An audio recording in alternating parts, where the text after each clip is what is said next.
Hey guys, welcome back to your virtual English classroom. And today we're going to continue on our virtual English lesson, finishing the unit 6, right? So let's start our video lesson. Remember the last topic about the grammar? We were studying about the difference between infinitive using to or the gerund, the ing after the verbs, right? So today we're going to talk about how to say your preferences. So how do you say what do you think about something, your opinion about what you like, what you prefer?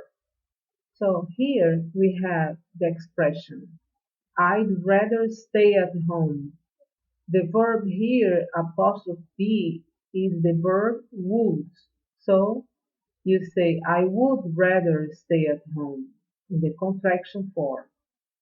You never say, I rather stay. No, this is a very common mistake. So pay attention.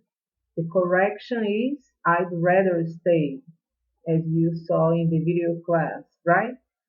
Another common mistake is to say, I'd like driving. It's not correct. The correct form is, I'd like to drive. The expression would like is different from the verb like.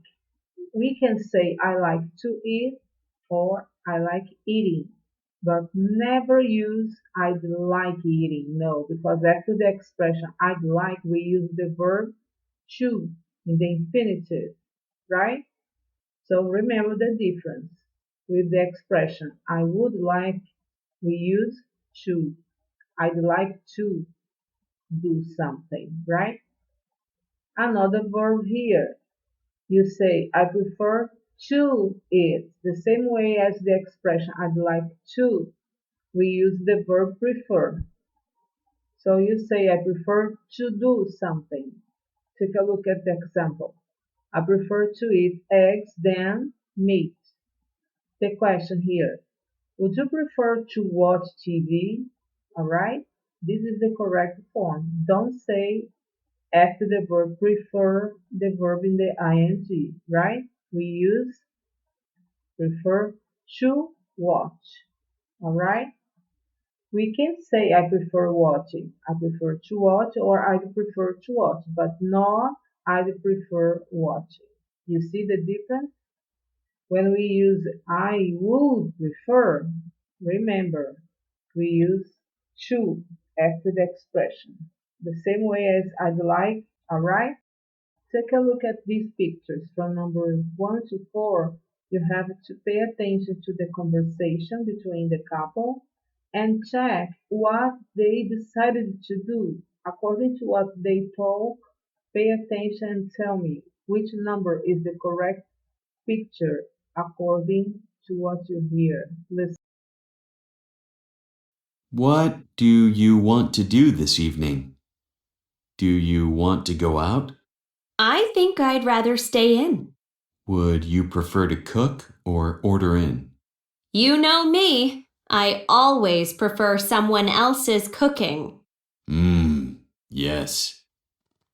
Well, do you prefer pizza or Chinese food? I like Chinese food better, but I feel like eating pizza. Okay. Do you like Alice's or Eric's better? I'd rather order from Alice's. They're faster. Okay, great. Sounds good to me. So what is the answer here according to what you hear? So in the beginning of the conversation, he asks her what she prefers, right? And she says, I feel like eating pizza, right? After the expression feel like, remember, we use the verb in the gerund, in the ing form. So you say, I feel like eating. Like in this expression does not mean affection. No, like is the conjunction. So feel like it's an expression, and after the expression we use the verb in the ing form, in the gerund, right? And as she says, she feels like eating pizza, and she prefers to order from Alice. Number 3 is correct. So picture number 3 is the correct one. She prefers to order food by Alice because it is faster, right? And she wants to eat pizza. That's her preference for tonight, right? Listen again the conversation and now complete here with the correct form. Remember that you have the possibilities here to use apostrophe D rather, would rather in the contraction, right? The verb do, you're going to use it 4 times. The expression feel like 2 times, prefer 3 times, and would. So complete the conversation according to what you hear. Listen again. What do you want to do this evening? Do you want to go out? I think I'd rather stay in. Would you prefer to cook or order in? You know me. I always prefer someone else's cooking. Yes. Well, do you prefer pizza or Chinese food? I like Chinese food better, but I feel like eating pizza. Okay. Do you like Alice's or Eric's better? I'd rather order from Alice's. They're faster. Okay, great. Sounds good to me. So let's check the answers. Number 1, what do you want to do this evening? Number 2, do you want to go out? Number 3, I think I'd rather stay in. Remember, I'd rather equals to I would prefer, right? But pay attention to the difference. When we use the expression I'd rather here in number 3, we don't use to. But if you use I would prefer, we have to use to. I would prefer to stay in. But here in the conversation you listen to I'd rather stay in, right? Number 4, it is a question about preferences. The person asks for preference. The question is, would you prefer to cook or order in? You see the difference? When we ask the question here using would you prefer or would you like, we use to after this verb, right? And the answer in number 6, you know me. I always prefer someone else's cooking. Here, the person is expressing her preference, right? Remember, the verb prefer and the verb would rather mean the same idea. Talking about what you like, talking about what you prefer, right? And number 7, the person says, yeah, well, it is another question. So, do you prefer pizza or Chinese food? You see? And the answer for number 9 is I like Chinese food better, but number 10, feel like eating pizza. So here, the expression feel like means that I want. And after the expression feel like, we use the verb in the gerund, in the ing form. All right? Continue here, number 11. Another question. What do you ask? You say, do you like Alice's or Eric's better? So, which do you like, Alice's or Eric's restaurant? You see, this is the question. And the answer is, in number 13, I'd rather order from Alice's.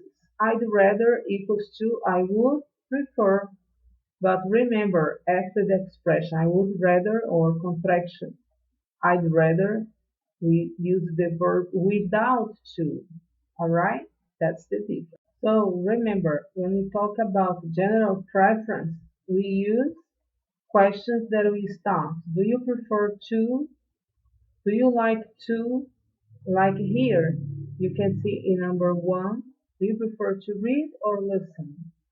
Did you used to like to read comics? You see? So these questions are general preferences, and we ask the questions using do you prefer to or do you like to? You see? Or did you like to? Now Asking about the preferences on a specific occasion, we ask questions using would you like to, or would you rather, or would you prefer to, or would you want to, you see? So these questions here, I ask about a specific occasion. The examples here in number 4.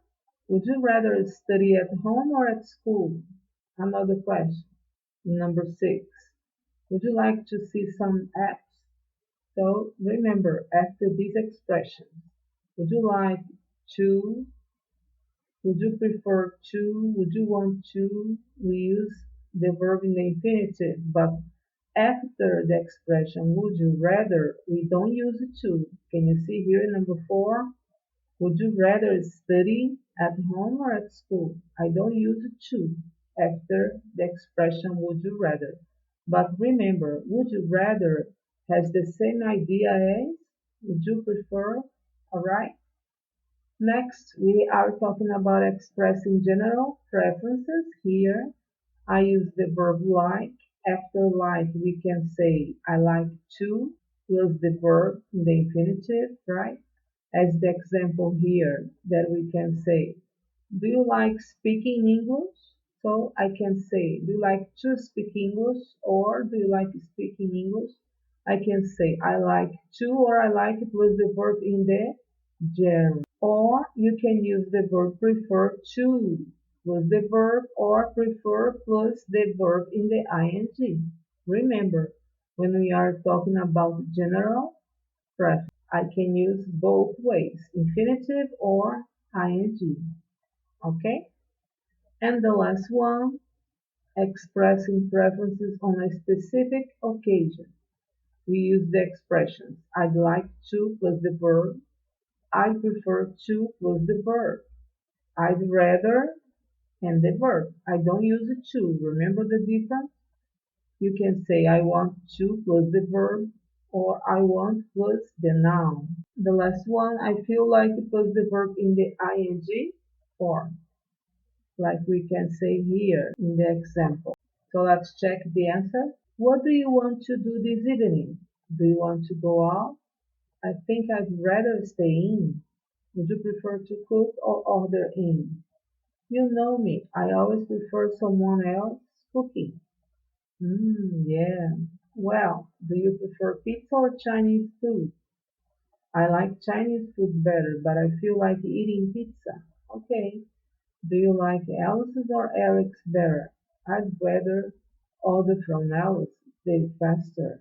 Okay, great. Sounds good to me. So, just to remember, we use the verb in the infinitive form after the verb want.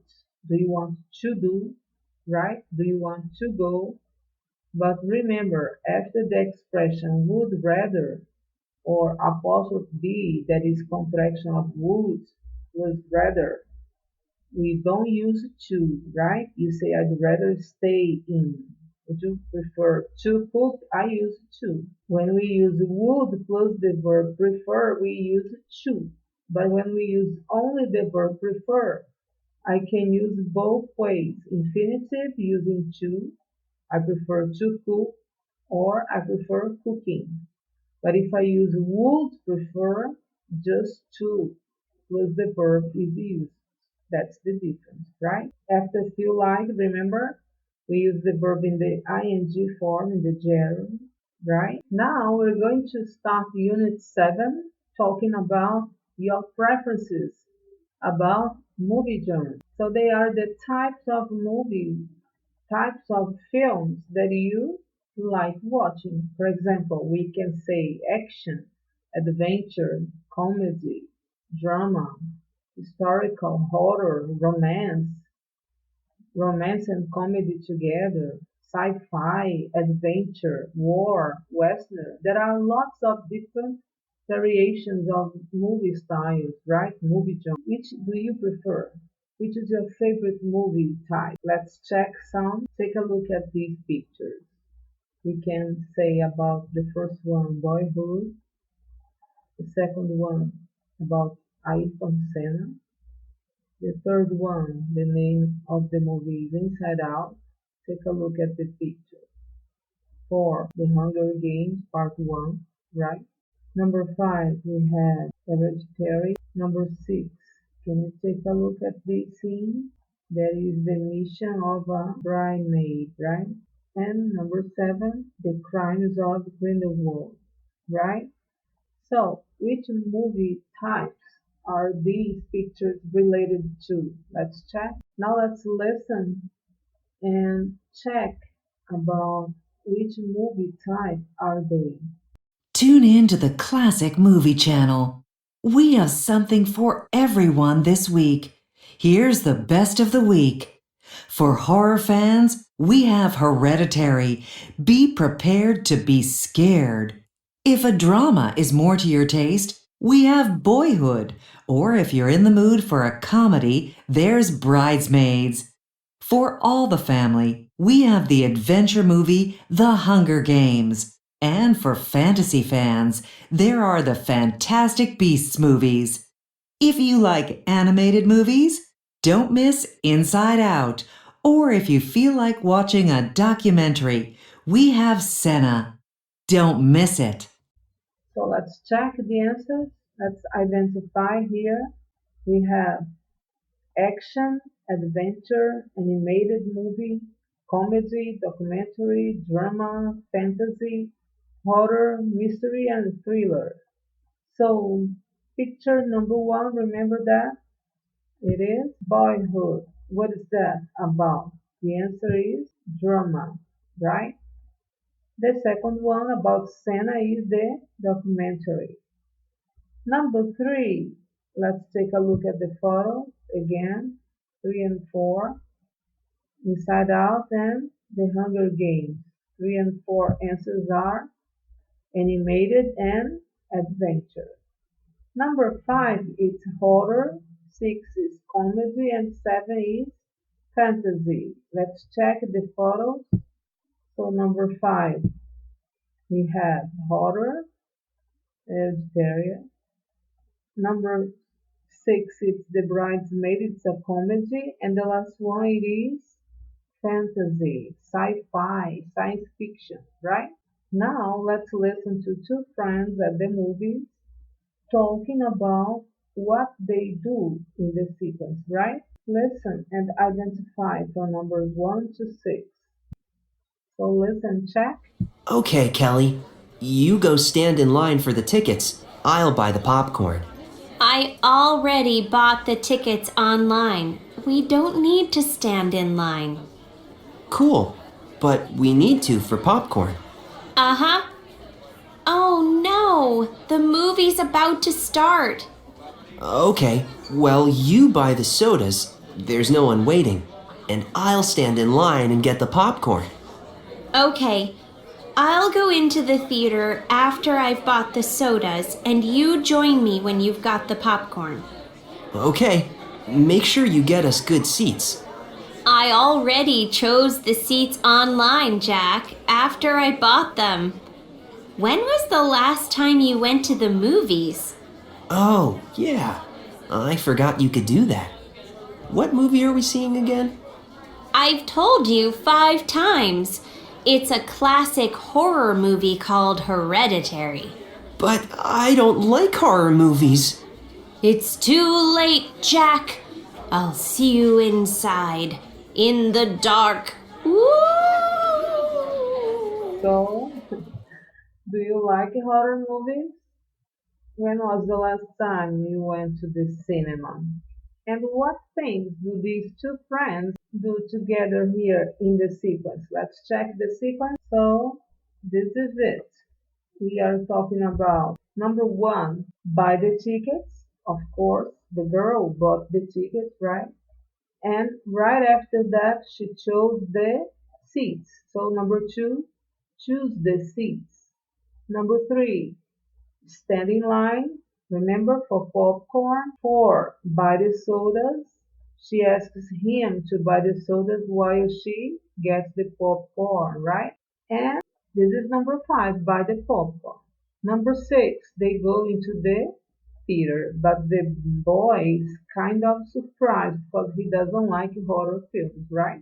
Now pay attention to these questions here. I'm gonna ask you in our live. I'm going to ask you about your preference. So pay attention to these questions here and try to answer. Which kinds of movies do you like? Question number one. What did you see? Which person was with you? Your friend? Family member? Number two. Did you have any snacks? Remember snacks? It can be popcorn, chocolate, milkshake, right? Pizza. Number three. What genre was it? One-off or a sequel? So you're going to pay attention here about the type of the movie that you watched, right? Number four, was it dubbed or subtitled? Remember that dubbed means when you listen to the movie in your language, right? And subtitled when it is with translation, but the audio is original. Number five, did it have good reviews? So this movie that you watched had good reviews. People talked about that movie in a good way, said good things about it. Number six, who were the main characters or who were the characters? Who were the actors of this film? Number seven, what did you like about it or what didn't you like about it? The points that in your opinion were good and the ones that were not so good, that were bad. And number eight, would you recommend it? Would you say to a friend to go and watch that movie? Look at the example here. I like drama, so we went to see A Star is Born. I went with my two sisters to the movie theater at the mall. Did you have any snacks? Yes, we bought popcorn. You see some of the questions here that the first one. In your opinion, what makes a great movie? What are the things that, in your opinion, a good movie needs? And take a look at this blog. Try to read it to find the movie critics' five choices. How many are the same as yours? What makes a great movie? Some people believe it's the director who makes a movie great or not so great. Just think of all the directors who have made some terrible movies as well as brilliant ones. So, making a great movie must involve more than the director. I think that the plot is the most important factor. A high quality movie needs a high quality story. Then there are the characters and the chemistry between them. A satisfying movie includes characters we're interested in and who we care enough about to want to know what happens to them, even if we don't like them. This is why the actors who bring the script and the characters to life are so important. If the acting is bad, the movie will be bad too. Then, of course, the reason we watch a movie rather than read a book is for the visuals. Is the cinematography beautiful? Are there amazing special effects? And finally, we can probably all think of good movies that have been ruined by poor sound. When you can't hear the dialogue clearly or the sound effects are too loud. So sound quality is also vital to me in a good movie. Other people may think that the soundtrack is just as important, or the screenplay, locations, action, stunts. But for me, at least, these are the top five characteristics essential to any great movie. So, according to this blog, what are the five things here, the five choices that this critic mentions are really important in a movie? Let's check. We can say the plot, the story, right? The characters, the actors, the visuals, and good sound quality. So these are the five important things in a movie for this critic, right? What about you? What do you think it is important in a movie? Let's pay attention to some words here. We have in the previous exercise: plot, characters, script, soundtrack, and dialogue. What is a plot? It's the story of the movie. And the characters, who are they? They are the people in the story. Number three, the script is the book that contains complete instructions for the actors and the cinematographers, right? Number four, unusual, difficult, or dangerous pieces of physical acting are the stunts. Stunts are the ones that substitute the actors in a very dangerous scene, right? That we call double, right? Number five, the music used in the movie is the soundtrack. And number six, the words the actors have to say. This is the dialogue, the parts, right? So we were talking about movie. And now let's talk about other passions people like, people enjoy doing, right?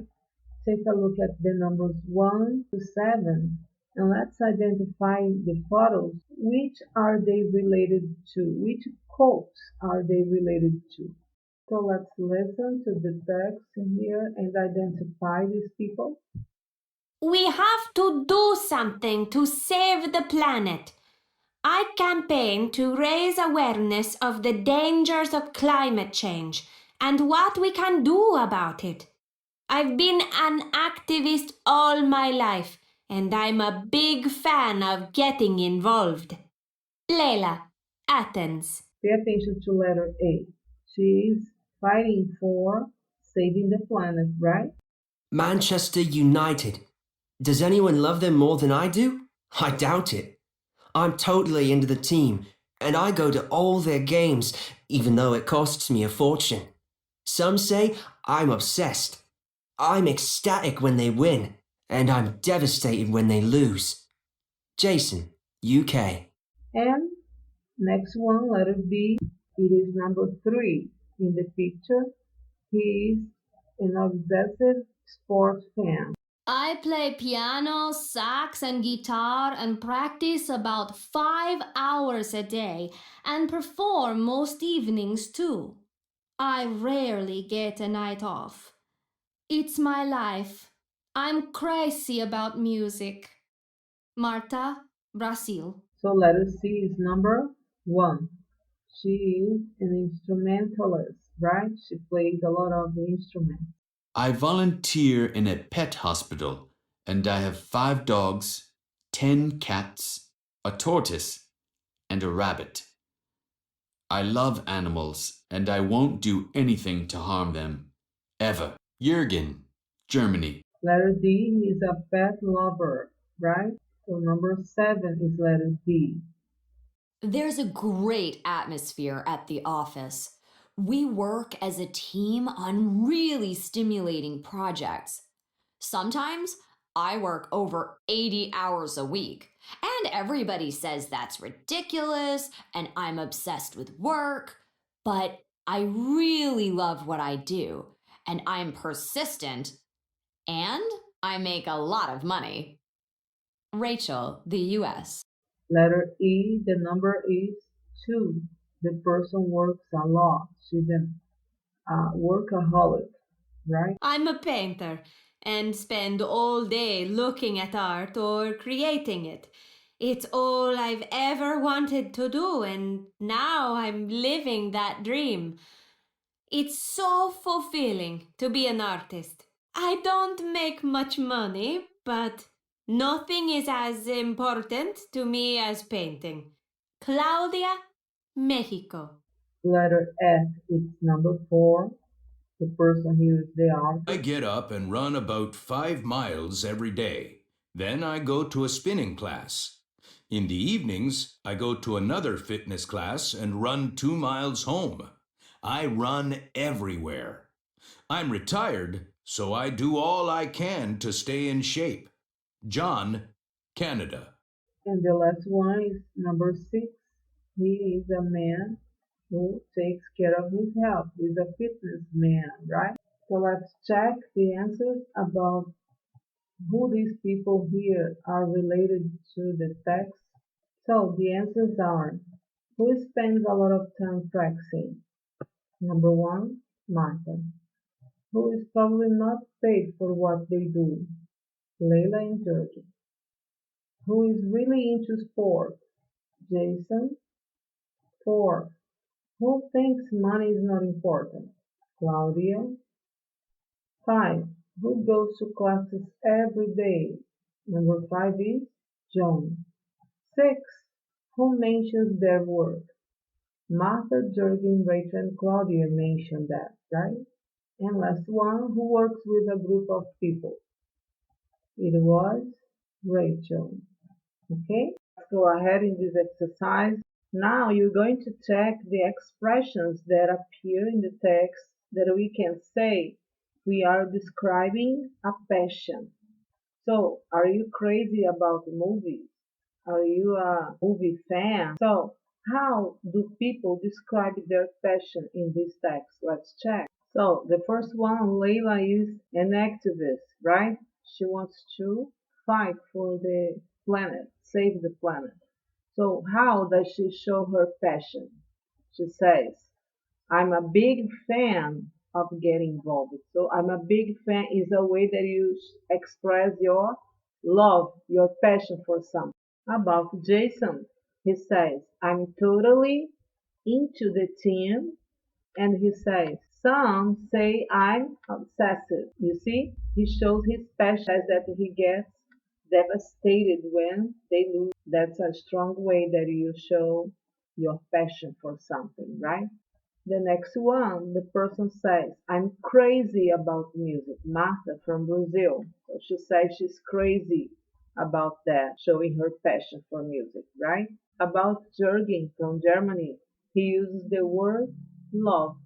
Love shows the passion in any way, right? And the next one, about Rachel from the US, she says, I'm obsessed with work. So it's a way that she shows her passion for work, right? Claudia from Mexico uses an expression that shows her passion in this way. It's all I've ever wanted to do. Something very strong in your life that you want to do, right? And the last one, John from Canada, he shows his passion about that by saying, all I can do. You see, I do all I can. This is the expression he uses to show his passion for getting in shape. So just to check, Leila says, a big fan of Jason, totally into obsessive.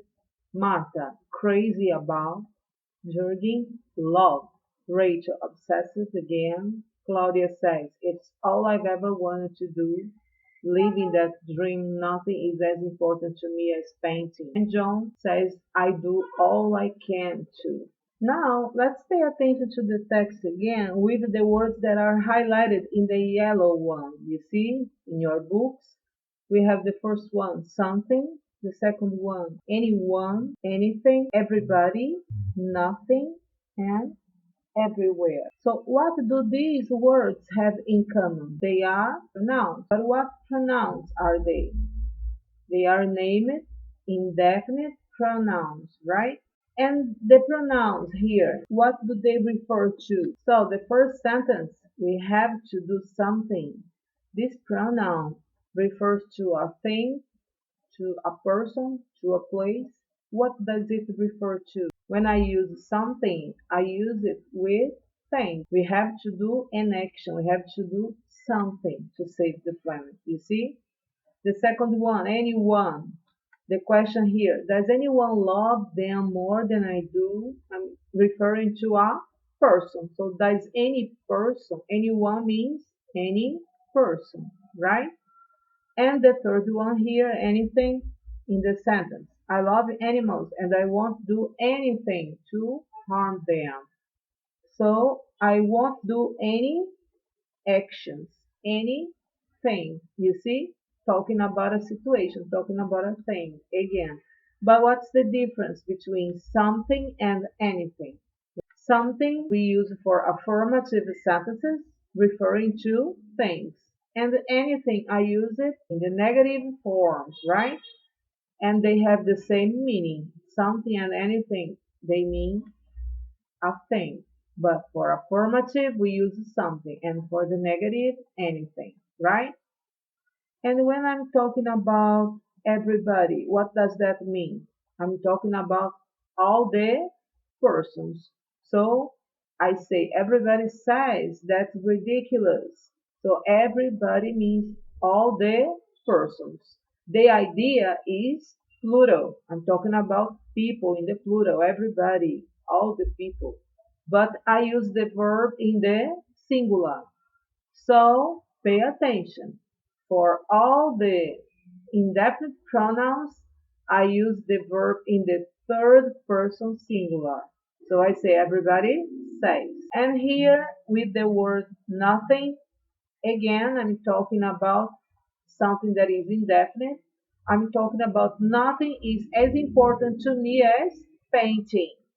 And here, when I use nothing, the idea is negative, but I'm using the verb in the affirmative form, in the third person. Remember that? So I say, nothing is. If I use anything, is it correct? No. You have to say anything isn't.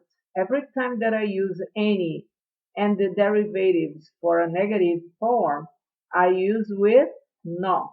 Can you see here? I won't do anything. I use not together with anything. But when I use nothing, I don't use not. That's the difference, right? And the last one, pay attention to the sentence. I run everywhere. So I run to all the places. Everywhere refers to a place. All right? Remember, where means onde. But when I put together with the word every, these form a new word that means todos os lugares. All right? So let's review the pronouns some, any, and every. Some. Take a look at the example. I have got some money. We use some in positive sentences. I'm going to buy some clothes. There is some milk in the fridge. We made some mistake. Any. I haven't got any money. We use any in negative sentences. I'm not going to buy any clothes. There isn't any orange juice in the fridge. We didn't make any mistakes, right? Some and any in questions. In most questions, but not all, we use any. Examples. Is there any milk in the fridge? Does he have any friends? Do you feel any help? Do you have any money to buy this? We normally use some when we offer things or when we ask for things. Would you like some coffee? Can I have some soup, please? That's the difference. All right? Some for questions that I'm asking or offering. Every. We use every plus the singular noun. Every house, every country. Every house on the street is the same. Every summer we take a vacation at the beach. She looks different every time I see her. So every means tudo, todo. Take a look. We are talking about the difference now between some, any, and no.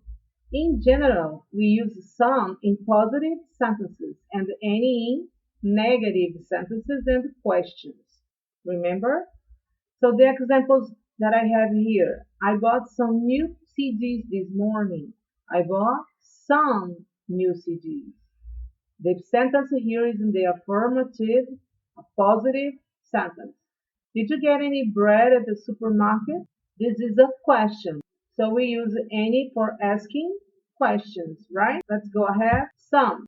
However, some is also used in questions when we offer something to someone. Take a look at the example. Would you like some cake? Yes, please.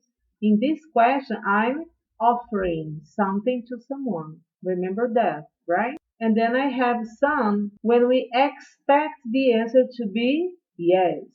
Take a look at the example.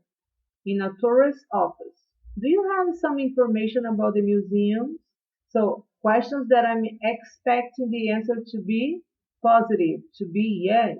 I use some in the questions, right? Any. Any is often used to show we don't have a preference. Any is used for the negative sentences, right? Or in affirmative sentences, here I'm talking about the sense of qualquer. Example, you can take me to see any film at the cinema. I don't mind which. In this situation, the sentence is positive, and the idea of any means that I don't have any preferences, that I accept anything. Anything means qualquer coisa, right? In this sentence, we are talking about any as the use of qualquer, qualquer coisa, anything, right? When we use no, together we can use nothing, nobody, no one, nowhere, and we use a positive verb, but the idea is negative. Take a look at the example. I saw nobody when I went swimming this morning. So remember, nobody, no one have the same meaning and they refer to a person. Nothing refers to a thing. But all of them have the same idea. They are used to talk about something in the negative. So when I say nobody, I'm talking about no person, no one. All right? So let's remember our class, the last slide we had.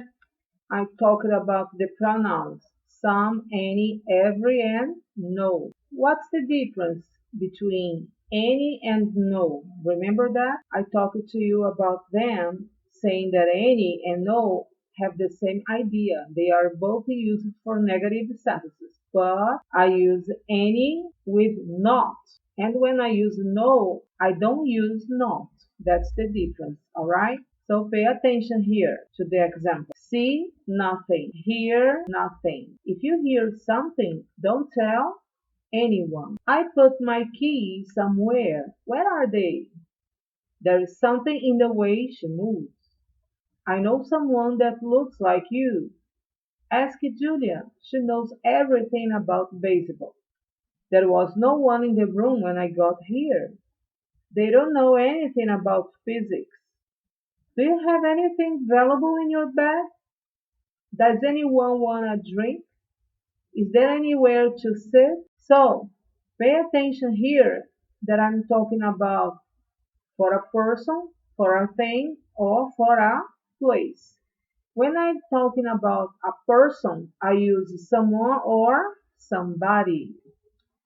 Talking about unidentified persons. They are known as indefinite pronouns, that in Portuguese we call them pronomes indefinidos, right?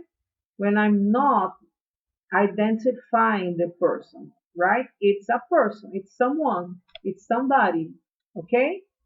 And if it is a thing, an object, a situation, I say something. And for a place, I say somewhere, all right? Where is your school? I don't know exactly. It's somewhere next to Dom Bosco School, right? That you say em algum lugar. Something, alguma coisa. Somebody and someone, alguém. All of them are more common to be used in affirmative sentence. And when I'm talking about all in a group, I use every. And then I say everyone or everybody for the person. Everything for the thing, situation, object, and everywhere for the place. All the when I'm talking about negative, I can say any or no. Remembering that any we use together with the adverb not, not any, right? But when I use no, I don't use not. So the verb is in the affirmative sentence, but the idea of the sentence is negative when we use no one, or nobody for the person, nothing for the thing, and nowhere for the place. And when I'm talking about anyone and anybody for the person, anything for the thing, for the object, for the situation, and anywhere for the place. Remember that. In questions, it is more common to ask using any. But remember, the questions that I'm asking for something or offering something, I use some in the questions. So I say someone, somebody, something, or somewhere for questions that I'm asking or offering. Example, if I ask, do you have any money? I'm not asking money. I'm just asking if you have some money, right? If you say so, then I say, Can you lend me some money? In this situation, I'm asking for money. All right, that's why I use some in the question. Pay attention here. Almost everybody has a cell phone these days. Not almost everybody have. So when we talk about the indefinite pronouns, someone, somebody, something, somewhere, everyone, everybody, everything, everywhere, no one, nobody, nothing, nowhere, anyone, anybody, anything, anywhere, I never use the verb in the plural. The idea is plural, but I don't use the verb in the plural. I use the verb in the third person singular. So I say everybody has, not have, right? So I say I didn't do anything fun the weekend. I say I didn't do anything, not I didn't do nothing. Remember the difference? I use anything because I'm using not. But when I don't use not, I say I did nothing. All right? Not I didn't do nothing. You see the difference? So we use some that means algum, alguma, or a little, okay? Um pouco de for affirmative and interrogative. Remember, the questions are offers and requests, right? Ofertas e pedidos. In affirmative sentences, pay attention to the example. I have some money. It means eu tenho um pouco de dinheiro. He needs some coffee. Ele precisa de um pouco. So some used for affirmative sentence. And in interrogative, we use these examples. Attention to the examples in the interrogative form. Would you like some water? Can I have some coffee, please? Here, would you like some water is offer, oferta. And can I have some coffee, please? It means pedido, right? You are requesting some coffee for you. You see the difference? So we use some in questions about offers and requests, right? And any. In the sense of qualquer, we use any in affirmative sentences. The idea means qualquer. I like any colors. Questions, we use any in the sense of algum, and negative, nenhum, right? Pay attention to the example of any for affirmative sentence. If you need any help, just call me. You see? This game is easy. Any person can play. So any means qualquer. You see? In interrogative sentences, the normal ones, we use any. Pay attention to the examples. Do you have any money? Are you allergic to any medicine? In the sense of algum. The idea means not asking for requests or offer. Remember? Just the normal question. Now, for negative sentences, be careful, because in Portuguese you say ela não tem nenhum dinheiro. Não, nenhum are both used for negative sentences. In English, you say she doesn't have any money. Remember, we use any every time that we use not in the auxiliary verb. So we say ela não tem dinheiro algum. You see? Não nenhum is redundant. So remember, I'll never say she doesn't have no money. You see? Because I don't use no when I use not. I never say not no in a sentence. It's not correct. Every time we use not, we have to use any. So remember, for negative sentences, we say we don't have any pencils left. He doesn't have any friends. Any in both sentences means nenhum. And how do we use no? Remember that we don't use no when we have not in the sentence. So pay attention here to the example. We don't have any pencils left. Negative using not any. And when we use no, we don't use not. So we say we have no pencils left. The verb is in the affirmative form, but the idea is negative. And for the person here, I say he doesn't have any friends. How do you say using no? I say he has no friends. You see, in both sentences, no means name. The same idea as any. All right. So just to finish our presentation here, Remember, some for affirmative sentences, that means algum, alguma, pouco de, alright? There is some cheese in the refrigerator. Existe pouco de queijo na geladeira, you see? And in questions that I'm offering or requesting, offer or requests, right? Ofertas ou pedidos. Example, can I have some water? You are asking for water, you see? And when you are offering something, we use some for questions. So you say, do you want some juice? You see, I'm offering juice to the person. We use any in the idea of qualquer for affirmative sentences. In questions, I use any for the normal questions, except for offer and request that we use some, remember? And we use any for negative sentences using not. And no for negative sentences that we don't use not. That's the difference between any and no. But both mean name, right? Quiz. Let's test if you really learned about using some, any, and no. So let's check the quiz.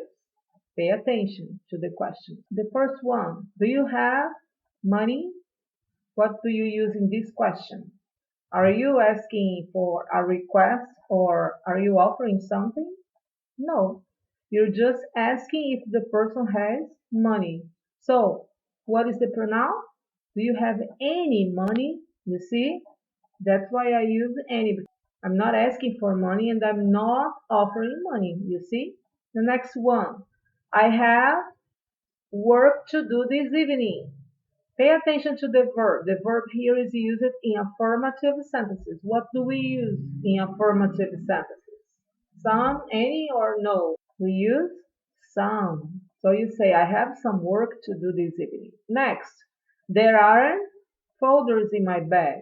What is the pronoun that I use here when we have not? Remember that? Negative sentences using not. What do I use? I use any, right? So I say there aren't any folders in my bag. And here, the same way, she doesn't have free time. What do you complete here? When I have not for negative sentences, I use some, any, or no. I use any. All right? She doesn't have any free time. And here, it is a negative sentence, but the verb is not using no. So what do you use? You say, she has some free time, any free time, or no free time for negative idea. What do I use? I use no. She has no free time. It is a negative sentence. The same way to say she doesn't have any free time. What about in this question? Would you like coffee? This question is an offer. So, which pronoun do you use here in this question? Remember that in questions I can use any or some, but in this one, it's an offer. And every time the questions are offering or requesting, I use some. All right? Take a look at this other question here. Can I have juice? It is a question. Remember, what do we use for questions? Any or some. Any for the normal questions and some for the special questions that I'm offering or requesting. Remember, offers and requests. So here, what is the answer? Let's check. Some or any. So the answer here is some, because I'm requesting. Remember, request means pedido. Every time that I'm offering or requesting, offer, oferta, request, pedido, I use some. So this question here, I'm requesting for some juice. I say, can I have some juice? Posso tomar pouco de suco? What about in this sentence? Take a look. This game is easy. Person can play. So pay attention to the verb used in the sentence. Can play. So you say some person, any person, no person can play. Se o jogo é fácil, o que que você diz? Pessoa pode jogar. Que pessoa? Alguma pessoa? Nenhuma pessoa? Qualquer pessoa? What is the idea? Do you remember what we use here? Let's check. Remember that when we have the verb in affirmative sentences, we use some for algum, alguma, and we can use any in the idea of qualquer, all right? So which one is better here that fits the sentence? Any person, you see? Qualquer pessoa pode jogar, porque esse jogo é fácil. That's the idea. Any person can play this game, right? So, to finish, let's remember. Use some for affirmative sentences. The idea means algum, alguma. For questions that I am offering or requests, offer and requests, ofertas e pedidos, right? Any we use in affirmative sentences with the idea of qualquer. Interrogative sentence, it means algum, alguma. And in the negative form, it means nenhum, but we use with not any, not any. And no, we use no in the idea of nenhum, but in negative sentences that we don't use not. In this exercise, you're going to listen to part 1 of a show about unusual collections. And you're going to match 3 of the photos here from 1 to 4 to the people here, Barbara, Percival, and David, right? Do you collect anything at home? Which things do you collect? So pay attention. Let's listen. Welcome back to You Must Be Joking, the radio show about the unusual things we all do. This week we're looking at a unusual collection. Next up on our top 10 list, number 5, Barbara Housfield from Georgia in the US. Barbara collects miniature chairs. What? You mean little chairs? Yes, little chairs. Barbara is such a huge miniature chair fan that she has her own museum with thousands of little chairs. Wow, that's funny. Yep, there are little chairs at the museum inside the bottles. Chairs made from toothpicks, chair earrings, everything is in the shape of a chair. Wow, such a lot of little chairs. I'd like to see that. Well, that's nothing compared to number 4 on our top 10. Percival R. Luz from the Philippines. And what does he collect? Fast food restaurant toys. What? Those little toys that come with meals for kids? That's right. Well, Percival is so careful with his toys that he has over 15,000 of them. That's so sweet. Yet, apparently, he's trying to collect all the fast food toys that exist in the world. That's a lot of fast food. So wait till you hear about the next collection in our top 10, number 3. This one is a man called David Morgan from the UK. The man is such a passionate traffic cone fan that he has a collection of over 500. You mean traffic cones that you see on the street? Yes, that's right. So, does he steal them? No. He says he would never consider stealing one as they are so important for safety. Wow, people really collect unusual things, don't they? You betcha. After our commercial break, we're gonna. So, let's check the answer here. Which of these numbers match Barbara, Percival, and David? Let's check the answers. So are the answers. Barbara collects chairs, mini chairs, remember? And Percival collects mini toys. Every time that he orders fast food, he gets the ones that come with mini toys. And he has a big collection. What about David?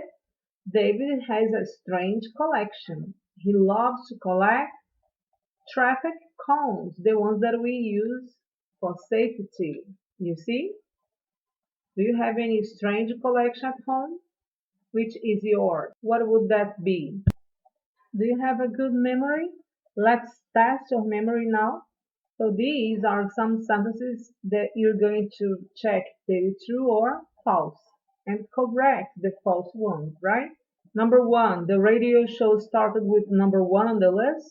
True or false? Number 2, all Barbara's chairs are made from wood. Is that true or false? Number 3. Percival's collection includes over 50,000 toys. Is that true? 4. David thinks traffic cones are important for safety on roads. Is it true or false? Number 1. The radio show started with number 1 on the list. No, it is false. They started talking about number 5, right? Number 2. All Barbara's chairs are made from wood.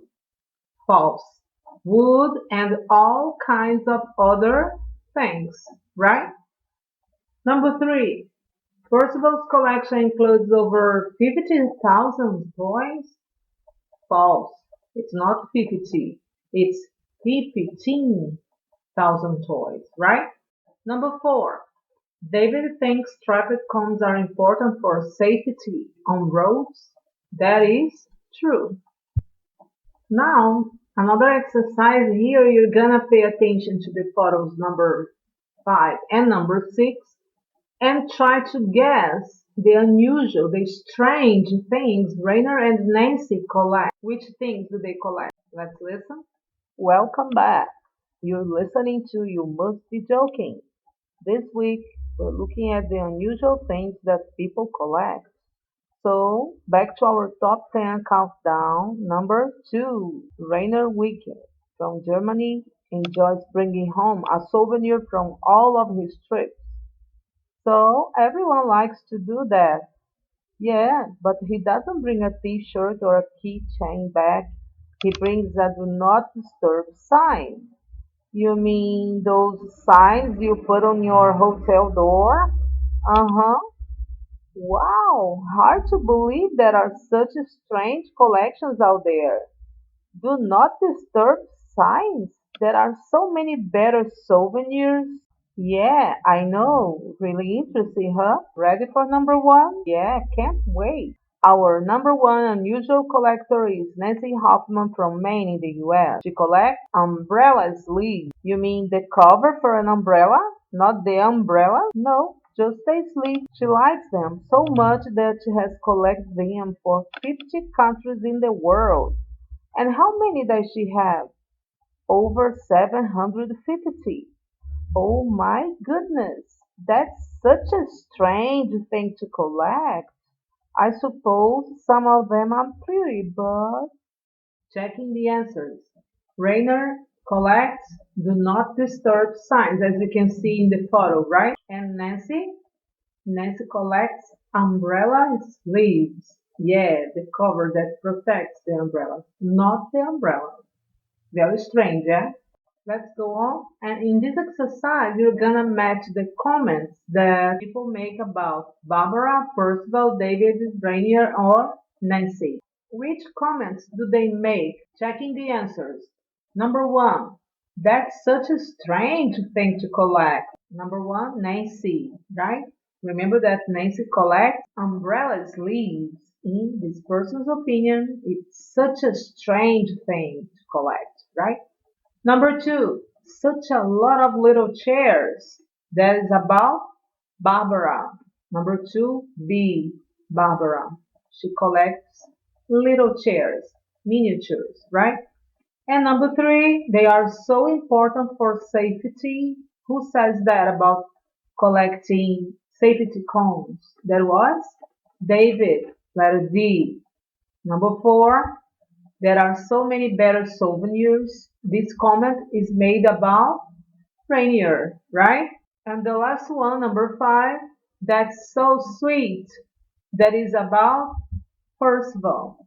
Letter B, number 5, right? Let's review about using apostrophe S, the possessive case, right? When we talk about possession. Pay attention to this example. I enjoy the songs of Drake, but I prefer the music of the Beatles. Is it correct? Yeah, you can say that, but which is more common to use? We use apostrophe s right after the owner, right? And then we say, I enjoy Drake's songs, and but I prefer the Beatles music. Pay attention to the example here, Drake's. We use apostrophe s right after the name of the possessor. and then we have the possession. What about the Beatles music? I don't use apostrophe S. I use it only the apostrophe because Beatles is a plural name, right? And after plural name ended in S, we use just the apostrophe, right? Remember, possession is shown by apostrophe S or just the apostrophe right after S. Without the apostrophe S, the name becomes an adjective. So when I say without the apostrophe S, the name is a quality, an adjective. Another common mistake people make is using such in a wrong way. Let's learn the right way to use such. The hotel had such a wonderful rooms. No, we don't use such a with the plural. We use such a just before a singular noun. Okay?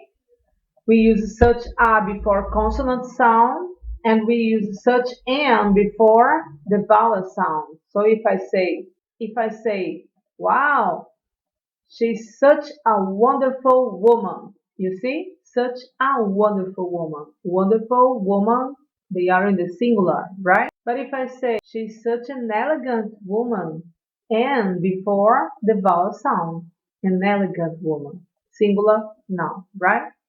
But when I use in the plural, I say, look at those sisters. They're such beautiful women. You see? They're such beautiful. You don't use a or am. All right? Pay attention to the second example. Wow, such a nice weather. Is it correct? No. We don't use such a with plural or uncountable noun. So, is it correct to say such a hot coffee? No, it's not correct. You say such hot coffee, right? Because coffee is an uncountable noun. Now, open your books on page 150 in the grammar pages. Here we have the grammar for the lesson B from Unit 7.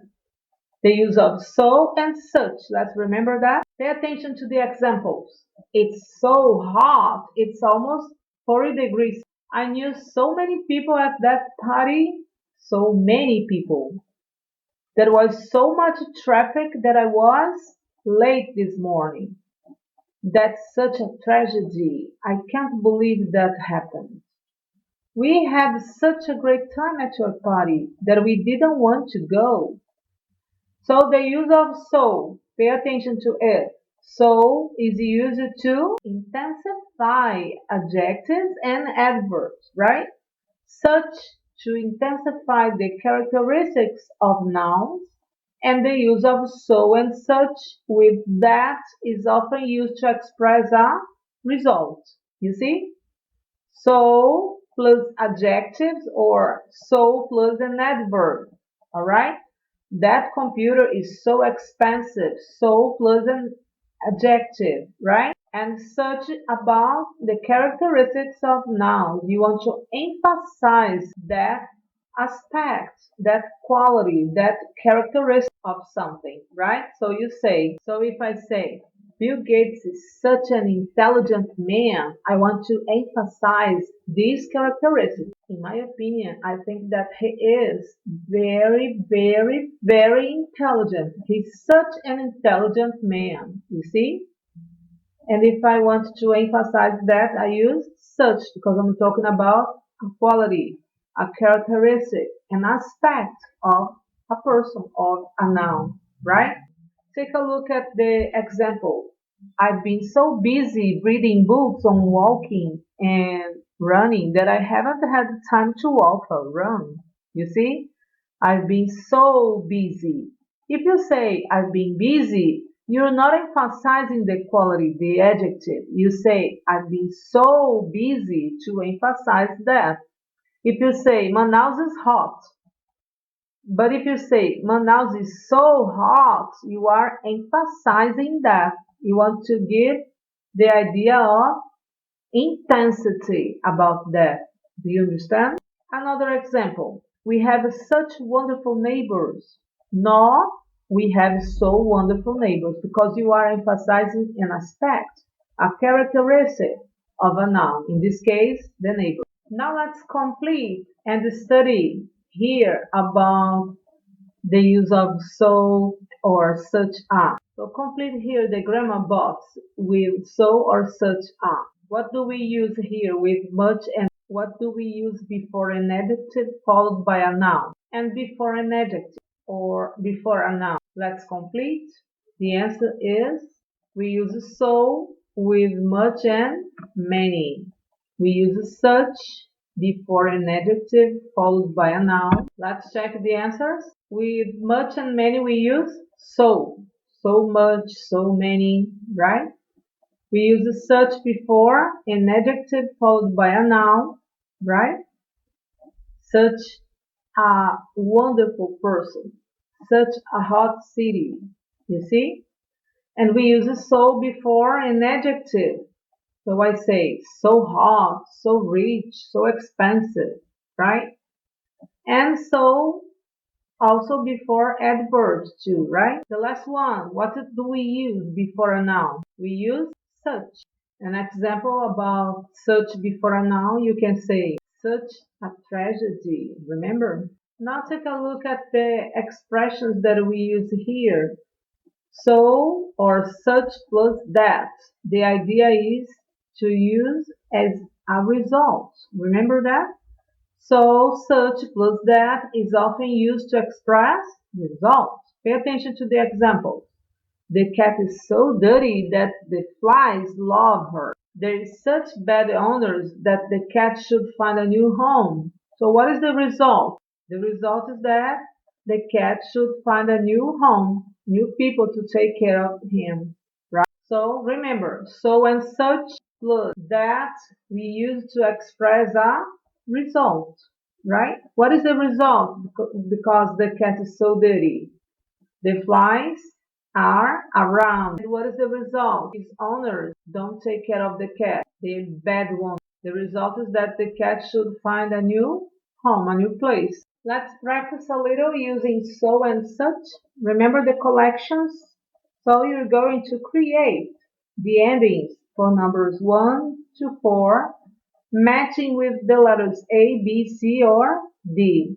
Pay attention because you have to use so and such, right? So let's check the answers. Listen. So number 1 letter C. We use so before the adjective careful. First of all, he's so careful with his toys. The letter C is the complement. He has over 15,000 of them, right? The second one, number 2. Number 2, we use such before a passionate traffic. So I say, this man is such a passionate traffic. Before a specific characteristic of the person here. He's a passionate traffic cone, right? And the result of that is letter A, that he has a collection of over 500. You see? Next one, number 3. Again, the same way as number 2, I use such before a huge fan, before the characteristic of a person. And the result is that Barbara is a huge fan of miniature chairs that letter D is correct. She has her own museum. So in this case, I use so much to emphasize that she likes her collection a lot. So I say she likes them so much that, what is the answer? Letter B. She has collected them from 50 countries in the world. So these are the results. Let's practice a little more. Let's do this exercise by using so or such. Number 1, the example. I'm talking about Carol. She's passionate about soaps and she has 5,000 bars in her apartment. So, how do you use so or such here? I say passionate is an adjective, so I use so before the adjective. The answer is she's so passionate about soaps that she has 5,000 bars in her apartment. 2. Rob Foster, huge fan of Star Wars, 3,000 Star Wars toys in his bedroom. Leslie Rogers In love with brown paper bags. Names and numbers. 4. Randy no. Enthusiastic about toy dinosaurs. More than 6,000 in his house. And the last one, number 5. She is a fan of toy cows and she collected them for more than 10 years. Let's check the answers. Number 2. You say, he's such a huge fan of Star Wars that he has 3,000 Star Wars toys in his bedroom. Number 3. Leslie, she's so in love with brown paper bags that she has given them names and numbers. Number 4, it's about Randy. He's so enthusiastic about toy dinosaurs that he has more than 6,000 in his house. And number 5, she's such a fan of toy cows that she has collected them for more than 10 years. Remember, number 2 and number 5, we use it such a. You see, in number 2, such a before the characteristic of something or of someone. And on number 5, I used such before a noun, a fan, right? Numbers 3 and 4, we used so to emphasize the idea here that she is not just in love, she's so in love, emphasizing that much, right? And he's so enthusiastic. He's not just happy about, no, he's very, very enthusiastic about that. You see? All right? Did you get it? Now take a look at this cartoon we have. I know it's illegal to download music from the internet, but you said the stuff I listen to isn't music. The second one, things have been pretty quiet around here since the captain got into online piracy. And the last one, it is a little cat that is a blind cat that can't see the mice stealing his money, right? So pay attention to number 1. What is the boy doing in the first card? Is he using the computer, right? Let's check the answers. Number 2, do you think his father approves? Number 3, have you ever had a conversation like this with family or friends about what you do on the web? 4, which do you do more, download or stream? First of all, what is the meaning of stream? Do you have an idea? What does stream mean? A stream is a steady flow of something that we talk about flux. As a verb, stream means to flow out. Stream means fluid, right? If water streams from a faucet, se a água flui de uma torneira, it is pouring out, está jorrando. After a concert, people stream out of a stadium and into the parking lot. On the web, you hear about something connected with music and video that is called streaming. So what is a streaming video? It is content sent in compressed form over the internet and displayed by the viewer in real time. With a stream video or stream media, a web user does not have to wait to download a file to play it. Instead, the media is sent in a continuous stream of data and displayed as it arrives, ok? So, em português, you can say that os dados vêm num fluxo contínuo. Por isso que o nome é stream, fluxo. And number 5, do you often read or share cartoons or memes? What is a meme? Do you have any idea? This is a meme. I got this meme here about the importance of studying English, so pay attention to it. English is important. Take a look at the guy's face when he talks about learning English to get good grades, aprender inglês para conseguir boas notas. Look at his face. Is he happy? No way, right? And the second one, learning English to understand memes. He loves that, right? So, what is a meme? Meme comes from the Greek, vem do grego, and it means imitation, imitação. So the answer for number 1, what's the boy doing? He's downloading music illegally, right? And number 2, do you think his father approves? Does he approve that by downloading music illegally? Of course not, yeah. Number 2, no, he probably Doesn't. Take a look at the picture again, right? The questions numbers 3, 4, and 5 are about your experience. Have you ever talked about this with family or friends? About using computers to download music or download video? Do you do that? Which do you do more? Do you download or stream? Do you prefer to watch them by paying for Netflix, for example, to watch movies? Or do you prefer to download them and watch that and have that in your computer? And number 5, do you often read or share cartoons or memes like this? Is it common in Brazil? As we were talking about that, we're gonna now read quickly the infographic here about some data. And tell me about that later. Are you surprised by any of this? Pay attention. Number 1. Over 300 billion visits were made to piracy websites last year. 106.9 billion to TV piracy websites, 73.9 billion to music piracy sites, and 53.2 billion to movie piracy sites. Number 2. Every year, 71,600 jobs are lost in the US because of illegal downloads. Number 3. About 24% of the global internet bandwidth is used by internet pirates to illegally download music and other content. Number 4. An average mobile device contains something like 850 words of pirate songs. 5.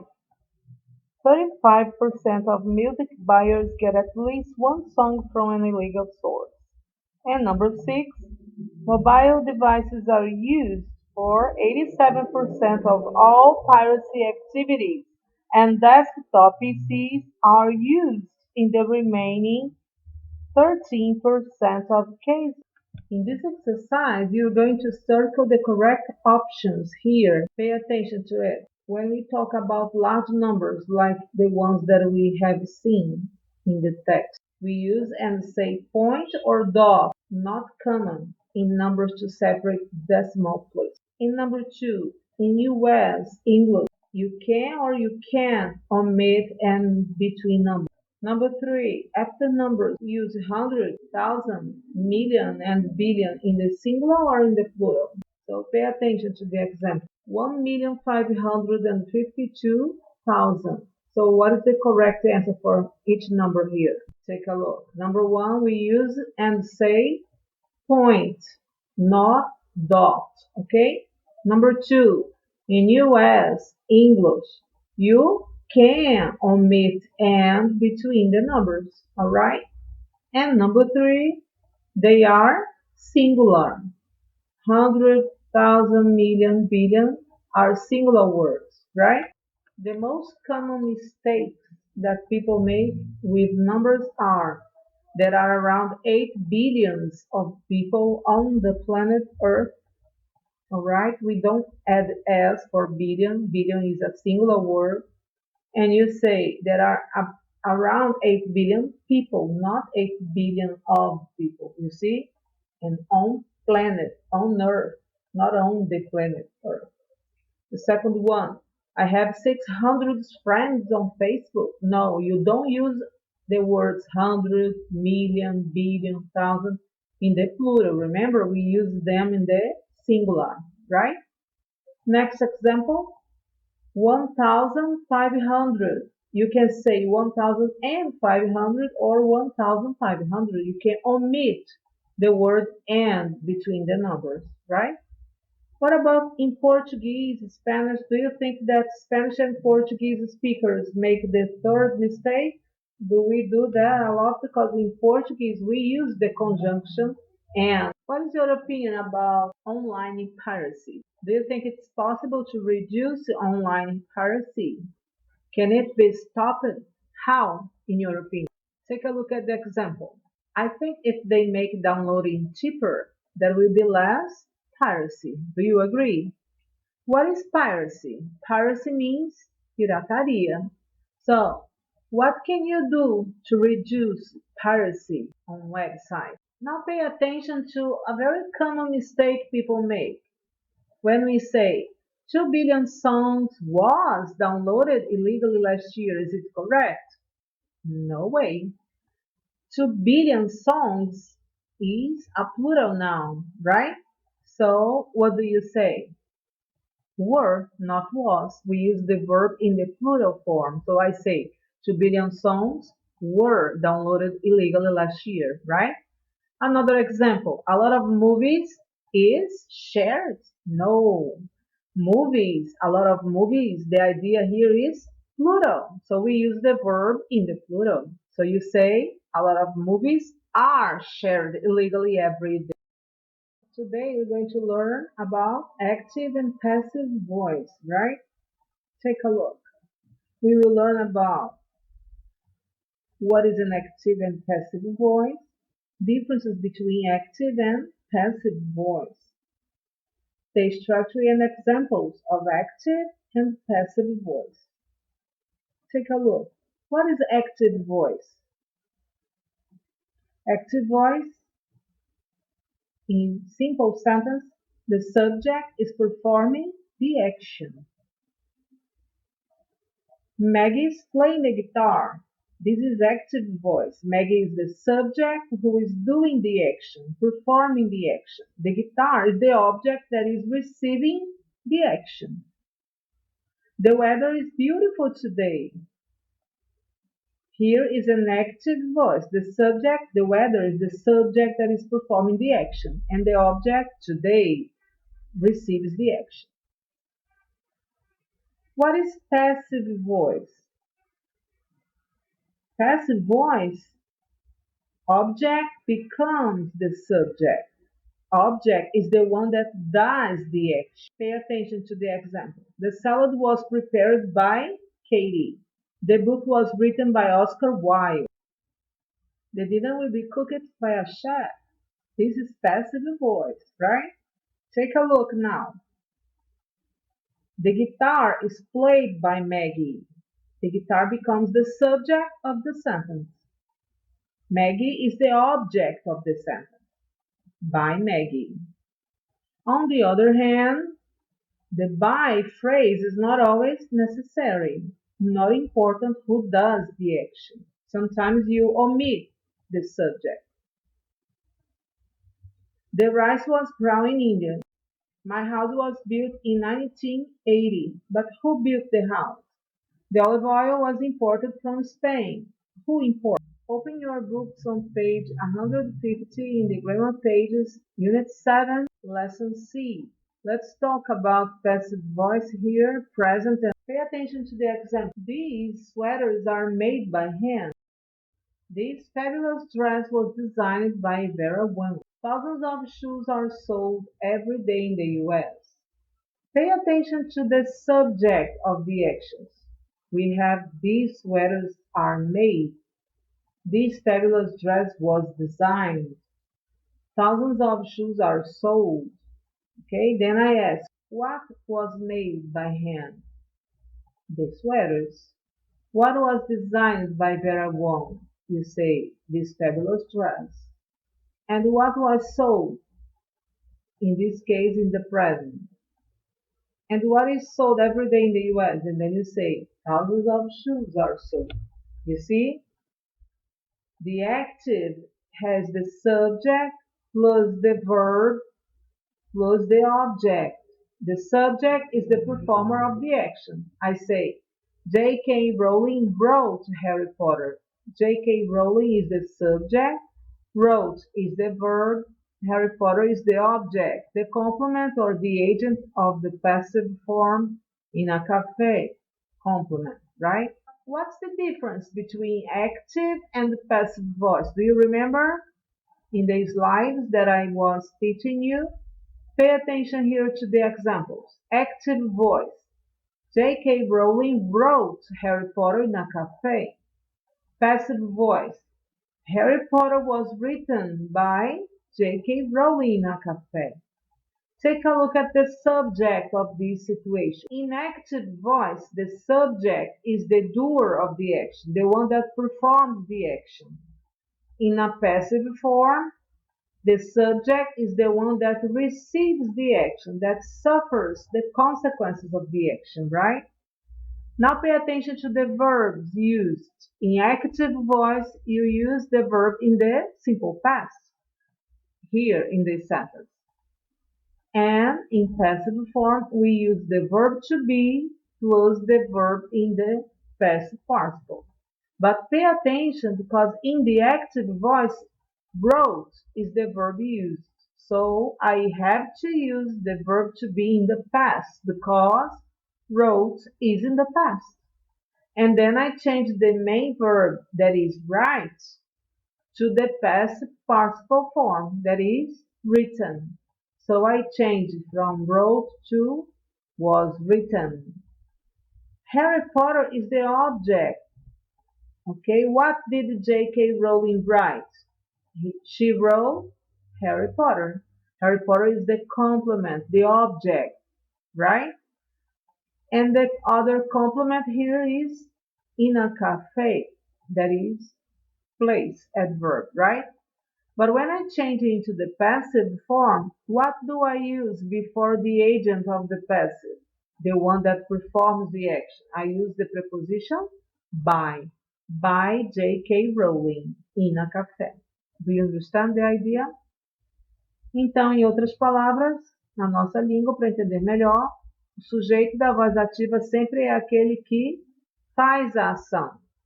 A J.K. Rowling escreveu Harry Potter em uma cafeteria. E quando eu mudo para a voz passiva, o objeto da voz ativa passa a ser o sujeito na voz passiva, ok? É só trocar. E aí o que eu falo? Harry Potter was written by J.K. Rowling na café. Então, Harry Potter foi escrito por J.K. Rowling em uma lanchonete, né? Ok? Observem que o verbo usado na voz ativa, wrote, está no passado. Quando eu mudo para a voz passiva, eu tenho que usar o verbo to be no mesmo tempo verbal, passado, was. E o verbo write, que está lá na voz ativa no passado, passa a estar no particípio passado, que é written, foi escrito, ok? That's the difference. Another example. Security guards don't protect this building at night. Change it to the passive. This building isn't protected by security guards at night. You see the difference? Os guardas de segurança não protegem, está no presente, este prédio à noite. Quando eu mudo para a voz passiva, eu digo que este prédio não é protegido. Por que eu usei isn't? Porque o verbo que está sendo usado na voz ativa está no presente. Então, eu tenho que usar o verbo to be no mesmo tempo verbal. Presente, isn't. E o verbo protect, que é o verbo principal, muda para o particípio passado. Como ele é um verbo regular, só acrescentou o ed, for regular verbs, right? Next example. People eat a lot of pasta in Italy. And in passive form, a lot of pasta is eaten in Italy. Take a look. Active voice. Who eats a lot of pasta in Italy? People. Do I mention people when I change into the passive form? Can you see in passive form the word people? No, you don't mention. You can omit when it's not necessary to say that, right? So you say a lot of pasta is eaten in Italy. By who? And then you say by people, but it's not common to say that. So what is the form of the passive voice? The verb to be plus the past participle of the main verb. And the use of the passive voice. We use it when the object or event is more important than the performer, than the doer, than who did the action, who did it, right? When it's necessary to say who or what did the action, we use by. 4 easy steps to transform an active voice into a passive. Follow this. Pay attention. The first one, the object of the active voice becomes the subject of the passive. Use the verb to be in the same tense as the main verb of the active voice. Next, put the main verb in the past participle, and the last one, if necessary, use by plus the subject of the active voice to insert the agent of the passive. Do you understand? Então, são esses 4 passos importantes. Vamos estudar. O objeto que está na voz ativa, o complemento, ele se torna o sujeito na voz passiva, ok? Porque na voz ativa ele está recebendo. Então, na voz passiva, ele se torna o sujeito passa a receber a ação, ok? Segundo passo, você vai usar o verbo to be no mesmo tempo verbal que o verbo principal da voz ativa. Terceiro passo, você vai colocar o verbo principal no particípio passado e, por último, você vai usar o by mais o sujeito da voz ativa para transformá-lo em agente da voz passiva, ok? Então, são esses os passos para a gente entender melhor como funciona a voz passiva. Let's study a little bit more. Pay attention to this exercise. You're going to pay attention here about the passive form used in the text. Let's complete the sentences from numbers 1 to 4. What is missing here? Over 300 billion visits were made to piracy websites last year. This is the passive form because the subject is the one that is suffering the action. They were made. The visits were made. You see? To piracy websites last year. What about number 2? What is missing here? 71,600 jobs are lost because of illegal downloads. So, I say the subject is the one that is suffering the action to be lost. They are lost. All right? Passive form. Number 3. About 24% of the global internet bandwidth is used by internet pirates. In this sentence, I have the subject, 24% of the global internet bandwidth, suffers the consequence of the action. What action? Is used. People use that. Internet pirates use that. You see? So the passive form, we have the agent of the passive, that is, by internet pirates. And the last one, number 4, mobile devices are used for 7, and the last one, number 4, mobile devices are used for 87% of all piracy activities. All right? So the question is, the subject, mobile devices are used. What are used for 87% of all piracy activities? The mobile devices. So the mobile devices is the subject that is suffering the action, receiving the action, right? So remember, when we talk about passive form, the subject receives the action, right? Now pay attention to the second exercise. You're gonna circle the correct options in sentences A to C about the passive voice. Letter A. The actions are more or less important than who did them. In passive voice, the actions are more important than who did them. Quem faz a ação é mais importante na voz ativa, não na voz passiva, ok? Letter B.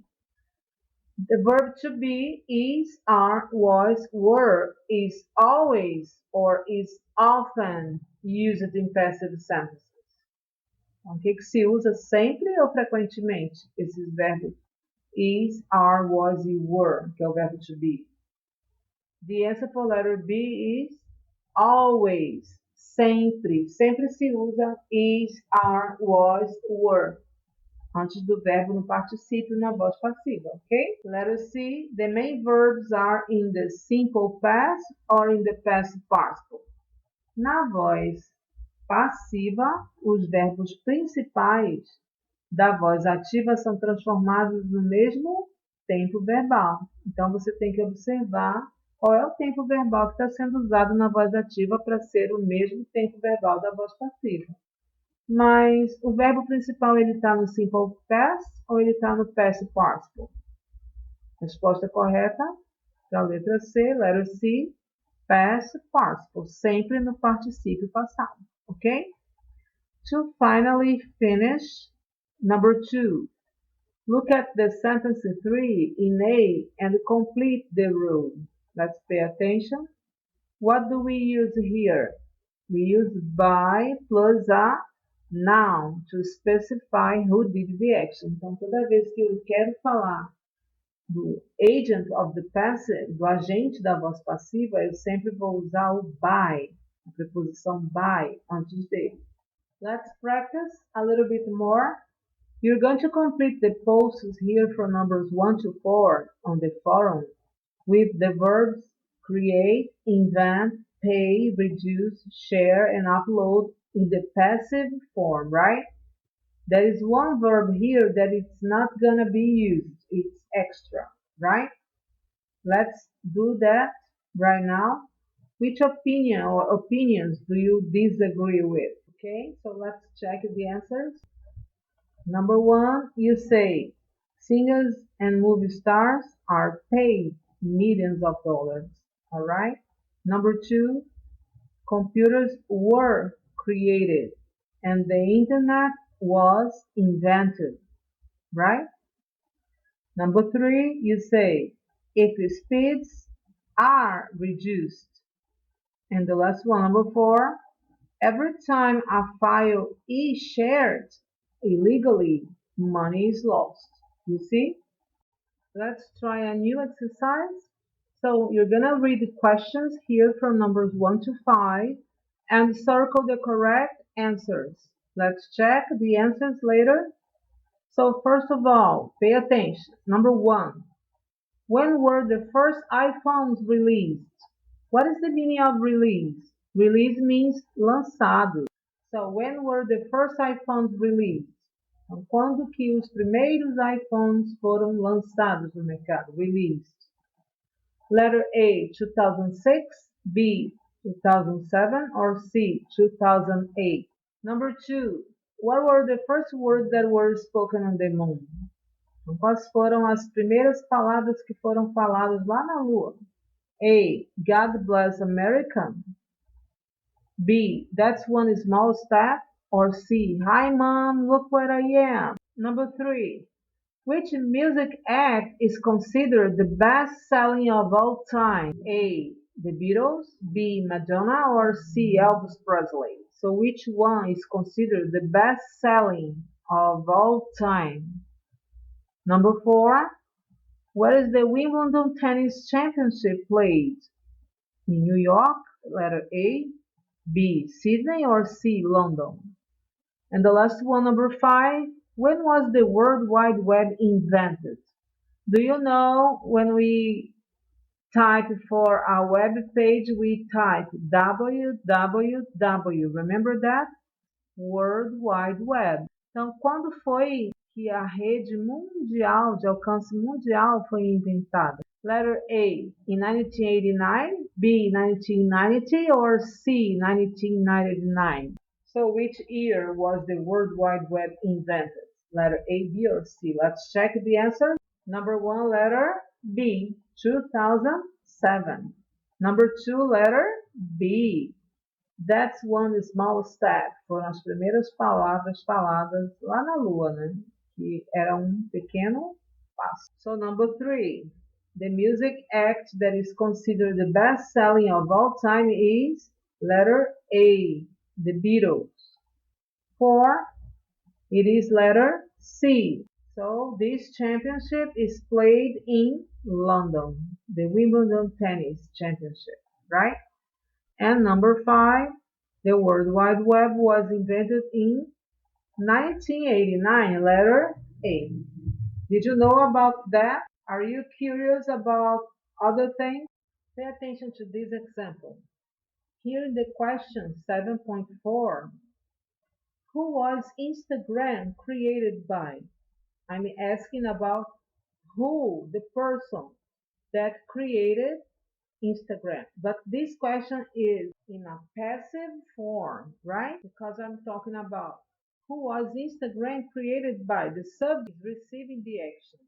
Instagram was created by someone. And who is this person? Pay attention to the answer. Kevin Systrom. Instagram is a photo and video sharing social media application that was launched in 2010 by Kevin Systrom. The first prototype of Instagram was a web app called Bourbon, which was inspired by Systrom's love of fine whiskeys and bourbons, right? So this was the story of Instagram. Now let's talk about reality shows. When we talk about different types of reality shows, all over the world we have so many TV shows, right? For fun, for entertainment. Here we have some examples. True Life, Real Housewives, Catfish, the TV show. We have Big Brother, the one that is very famous in Brazil, right? But Big Brother exists in all over the world, right? And then we have Duck Dynasty, Master Chef. You have heard in Brazil too. We have Bachelor, Cops, and others, right? But in Brazil, what are some of the most famous reality shows in Brazil? What do you think about reality TV? In Brazil, we have some like Big Brother Brazil, like A Fazenda. We can see Power Couple, No Limite, and many others. What's your opinion about reality shows? Do you like them? Do you watch them? Some reality shows are about dancing, others are about singing, or just being there, participating in competitions. So tell us about it. Have you ever auditioned for or participated in any of these shows? Call us at 637-8877 and leave a message describing your experience.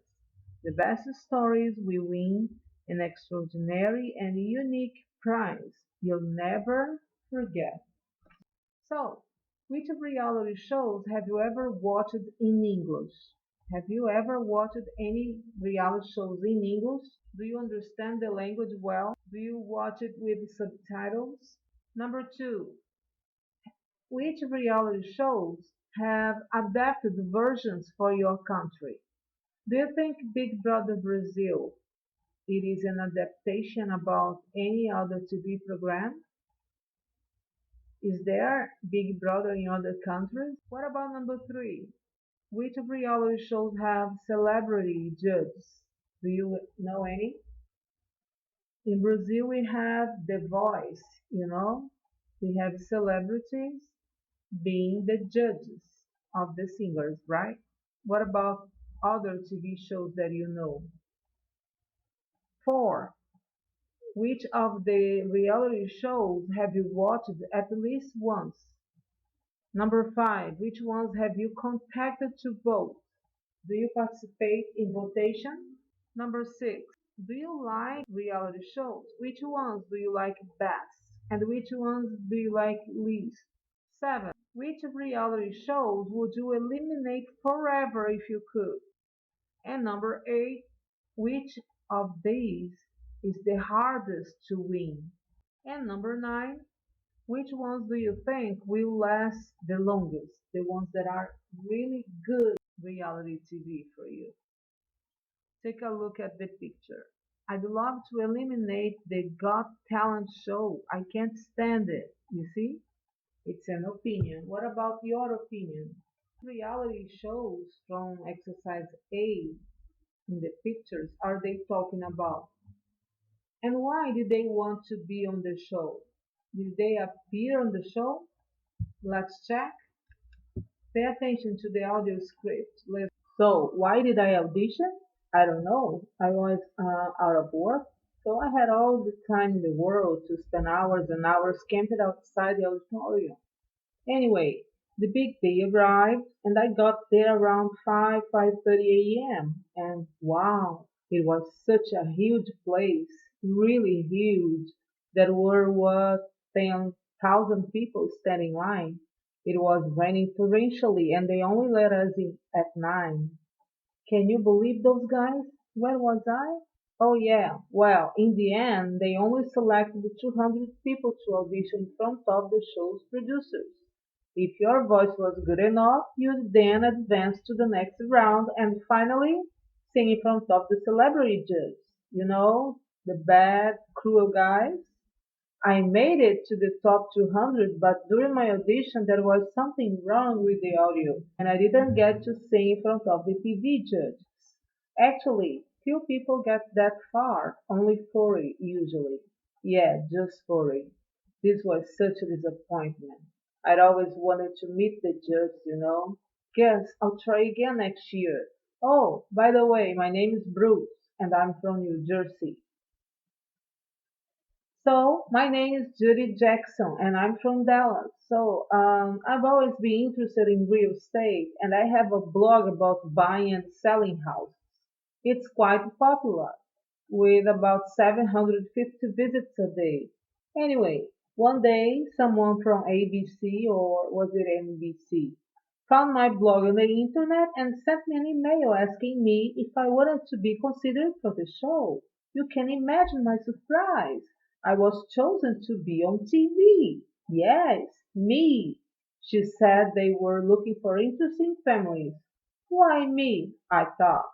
I have such a conventional family. Well, my immediate reaction was to say no, of course. Why on earth would I want to have someone watching me and my family fighting over buying a new house? But then I read somewhere that families were paid $20,000 to appear on the show. And at the time, Mark was unemployed, so I thought it over for a week or so. And surprise, surprise, in the end, I said yes.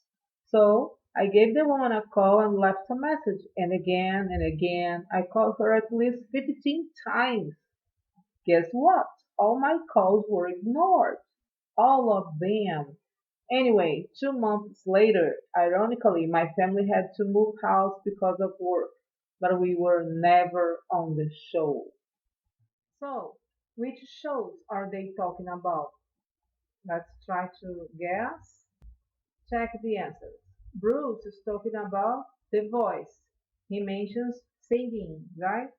He had always wanted to meet the judge, but he didn't appear on the show. No way, right? What about Judy? She wants to participate in House Hunters. Of course, she is there for the money, but she called again, remember? And her calls were ignored. So she didn't appear on the show either, right? Now let's listen to the numbers that were mentioned. Take a look. In number one, they mentioned there were 10,000 people standing in line outside the auditorium. Remember in the voice? And number two, that were only allowed inside the building at 9 a.m. Number four, about 750 people read Judy's blog every day. That's why she became famous and she was invited to participate of the TV program, right? And number five, if the woman appeared on the show, her family could be paid $20,000. You see? And number six, Judy tried to get in touch with the producer of the show at least 15 times and she was ignored, right? Let's practice.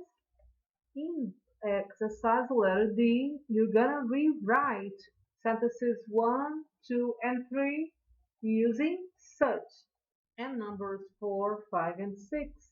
You're going to change the active voice into the passive voice.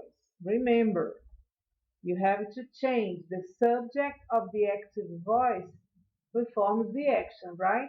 And the subject changing into the object in the passive form, right? Remember that you have to pay attention to the verbs used in the active voice so that you can change to the same verb tense in the passive, right? Don't forget about that. So let's do number 1, 2, and 3 first. Changing so for such. Number 1, the place was so huge.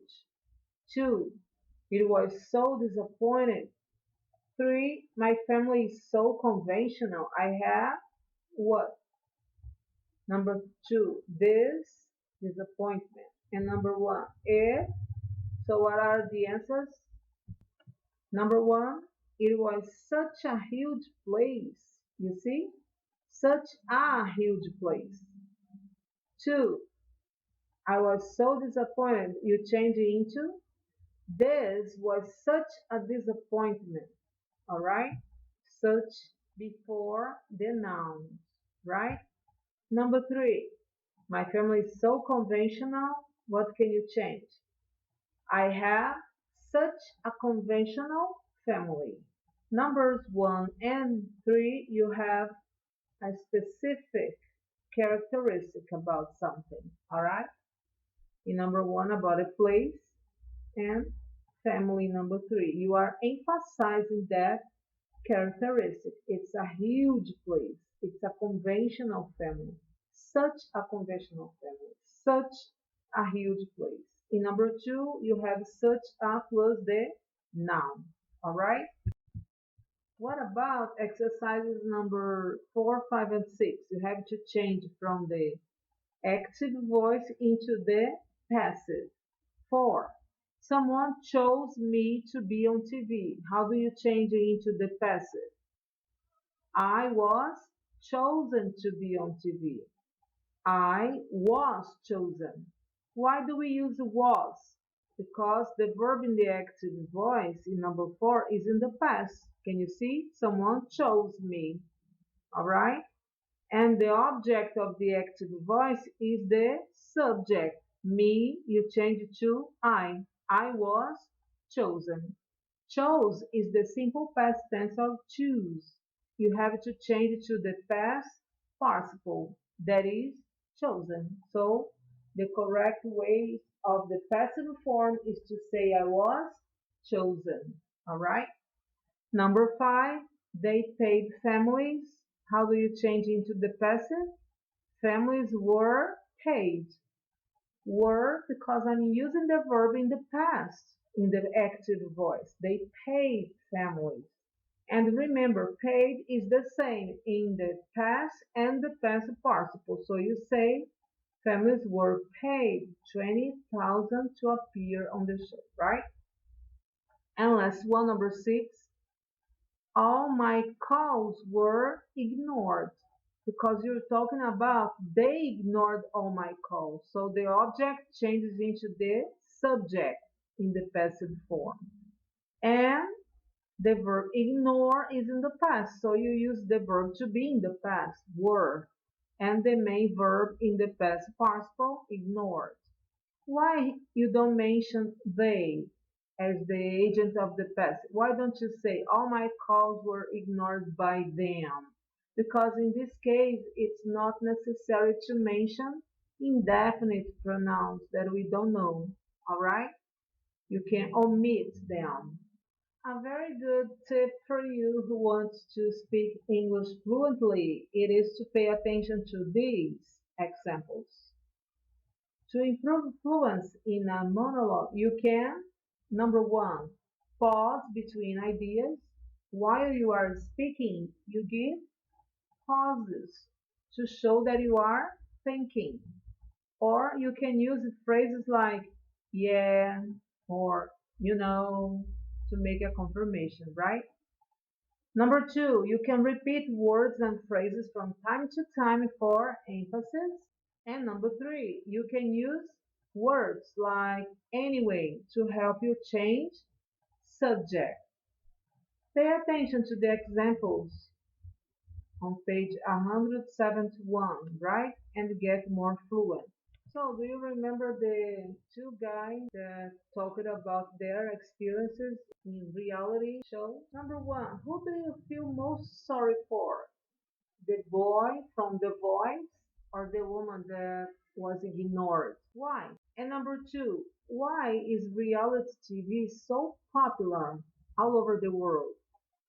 Which reality TV show in Brazil is the most popular one? Do you know about it? Number three, have you ever or would you ever audition for a show or a movie? Which one would you like to participate? Take a look at the examples. I auditioned for a part in my high school play. Eu me candidatei para papel numa peça teatral da minha escola. Another example, I'd audition as an extra in a movie if I was paid well. Eu me candidataria como extra em um filme se eu fosse bem paga. So, what about you? Would you like to participate? What about very strange, very unusual competitions like the ones that we can see no limite, that you have to take part of very dangerous situations? Attention to a very common mistake people make by using the word audition as a verb. People say, I once made an audition for a show. Is it correct? No way, which is more common to say, I once auditioned for a show, right? And the last example here, I put myself in contact with the show. No way. What is the right form? You say, I contacted the show. So we use audition and contact as verbs, right? You don't say make an audition and you don't say put myself in contact. No, you say I auditioned and I contacted. Right? Do you remember Bruce? Here he is presenting for a reality show named The Voice. It is a talent show, right? And here we have 5 questions so that we can think about Bruce. What do you think? What's your opinion? How confident do you think Bruce looks? Take a look at Bruce. Is he confident? Does he believe? Does he trust in his talent a lot? Is he very confident? How confident do you think Bruce looks? Number two, do you think he's a good singer? Looking at this picture, what can you say about him? Can you say that he's a great singer? Number three, has he already sung or is he about to sing? Do you think that he has already sung a song for these people or he's going to start now? What do you think? Did he finish or will he start? 4. Guess which judge will be more positive about his performance, the man or the woman? Who will be more positive? And 5. Guess what each of them is saying. What do you suppose they are saying to Bruce after his performance? Take a look at the example.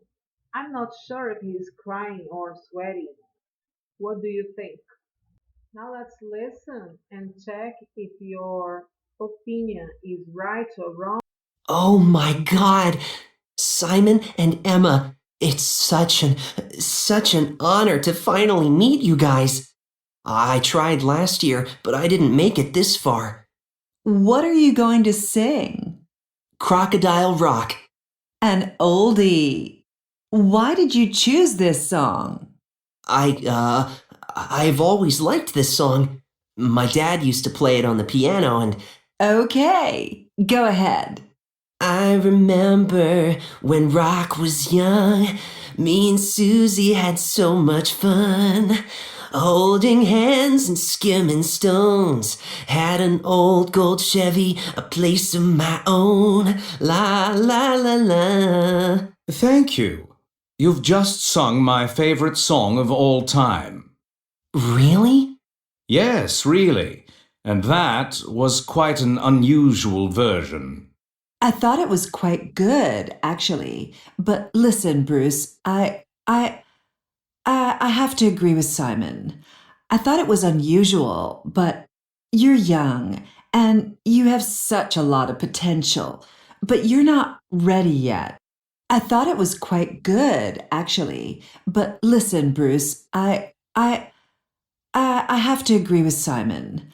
I thought it was unusual, but you're young and you have such a lot of potential, but you're not ready yet. You'll need to work very hard. You sounded like you had a cold. Bruce, listen, why don't you take some singing lessons and come back next year when you're ready, okay? That's a good idea, Bruce. Come back again when you're ready. You really think I can? Yes, I do. Bye. Thanks for the opportunity. What did you really think? He was okay. You're a bit hard on him. Really? Did you think it was good? I didn't think it was all that great, but poor thing. He even sent me a demo video. Oh, yeah? What was it like? I thought it was okay, but this performance, it wasn't as good as I expected. So let's check the answers. The exercise A. Number 1. How confident do you think Bruce looks? Remember the photo? Remember the picture? He was not very confident. He was kind of nervous, right? Number 2. Do you think he's a good singer? He's not bad, but he's not so nice, right? According to the judge, he could be better and he can come back, right? Number 3. Has he already sung or is he about to sing? He's about to sing, and that's why he is so nervous, right? 4.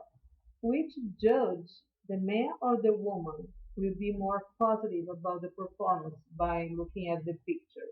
Guess. It seems to be Emma. You see, she seems to be nicer. The man seems to be more serious, right?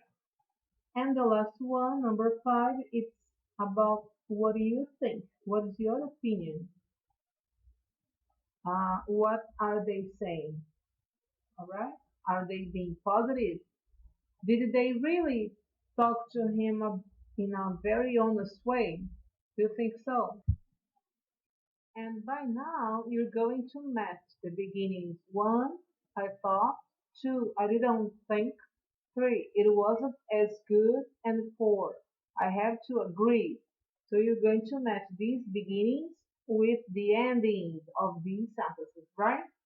Let's check the answers. Number 1, how do you end the beginning here? I thought the answer is it was quite good. The second one, I didn't think it was all that great. Number 3, it wasn't as good as I expected. And number 4, I have to agree with Simon. So these are the answers. Take a look at a common mistake people make a lot. Instead of saying, I thought that performance very good, remember that we have the necessity to use the verb. I thought that performance was very good. You see? Now we're gonna have fun and imagine that you are the judges of The Voice TV show, right? You're gonna listen to Joe and then Lisa, and you're going to decide about which one should continue in the program, which one should progress to the next round of the show. All right? Let's listen. 1. Okay, John. So, what are you going to sing tonight? It's Joe. What are you going to sing tonight, Joe? Daniel. Elton John's Daniel? Uh-huh. Okay, go ahead. Daniel is traveling tonight on a plane. I can see the red tail lights heading for Spain. Oh, and I can see Daniel waving goodbye. God, it looks like Daniel. Must be the clouds in my eyes. They say Spain is pretty, though I've never been. Well, Daniel says, Thank you. 2. And it's such an honor to meet you. I mean, I've always wanted to. So, Lisa, what are you going to try to sing? Your song by Elton John. Okay, when you're ready. It's a little bit funny, this feeling inside. I'm not one of those who can easily hide. Don't have much money, but boy, if I did, I'd buy a big house where we both could live. Thank you. Now, let's study about writing a review. What is a review? You can write about a TV show, you can write about a movie review, you can even talk about a documentary or any other video, film, or a book that you have read, that you have watched. So, let's go ahead and let's learn about writing a review. Why write a review? A review is an easy way to let other people know if you liked a book, film, TV program. They are short descriptions where we express our opinion and recommendations about books, films that we have read or watched. Present tenses are frequently used in this type of writing. Going ahead, the parts of a review. The first one is the introduction. In the introduction, we summarize the information of the book, film, or TV program. You mention the title, the name of the author or director, the type of book or the type of film, if it is an adventure, a romantic, a thriller, the setting, and 2 or 3 sentences. Going ahead, we have the main body, right? Here, you're going to write about what? It normally consists of 2 paragraphs. One that includes the main points of the plot in chronological order, and another with comments on the plot, positive and negative aspects, the main characters, the acting, and etc. But you don't reveal the end of the story. The last part of it is the conclusion, a conclusion in which the writer includes the general assessment of the book, film, play, and recommends or does not recommend it with reasons or justification, like this. I strongly recommend this film, since it shows the dramatic experiences Tamil people have to go through, despite their social status. Furthermore, how one gets their compensation after fighting adversities. So let's read a review now, and you're going to pay attention and decide how many stars the reviewer gives the TV show. Let's check. A TV show I really enjoyed is Killing Eve, a spy thriller in 8 episodes. It's about a Secret Service officer, Eve, played by the American actor Sandra Oh. Her mission is to find an international assassin called Villanelle, British actor Jodie Comer, who has killed a number of important people in different countries. As the series develops, both women seem to be looking for each other, which I think is such an original idea. I'm a big fan of action movies and TV shows, although the heroes always seem to be men. In Killing Eve, I particularly like the idea that the 2 main characters are women. The story is fast moving with a lot of drama and excitement. It also has some surprising changes. Eve and Villanelle are both such unusual people that you want to find out more about them. This makes the story very interesting. The audience is meant to sympathize with Eve. However, Villanelle is so mysterious and charismatic that we really like her too. Killing Eve is quite violent, and I don't like this so much. In places, the violence is so graphic that it's difficult to watch. I think this might upset some viewers. However, it's always connected to the development of the story and isn't just for entertainment. I'd definitely recommend this series to anyone who enjoys great acting and great storytelling. The two leading actors are extremely convincing, and the director keeps you guessing what will happen all the way through. Also, the final episode was really unexpected. If you want to know what happens, you have to watch it yourself. Sarah T. Portland, USA. Based on the review that we've just read, which paragraph from letters A to D answers these questions here from numbers 1 to 5? Question number 1. Is there anything she doesn't like about the show? Number 2. Would she recommend the show? 3. What does she particularly like about it? 4. Why is it interesting and enjoyable? 5. What is the name of the TV show and what is it about? So let's check. Let us see. Number 1, she doesn't like because it is violent. You see? She doesn't like the violence. Number 2, letter D. Let's check. Letter D. She says, I definitely recommend this series to anyone who enjoys great acting and great storytelling. So she recommends that, right? Question number 3. What does she particularly like about it? The answer is letter B. She particularly likes the idea in letter B that two main characters are women. That's what she likes in that story, right? Number 4. Why is it interesting and enjoyable? She also answers that in letter B. Let's check.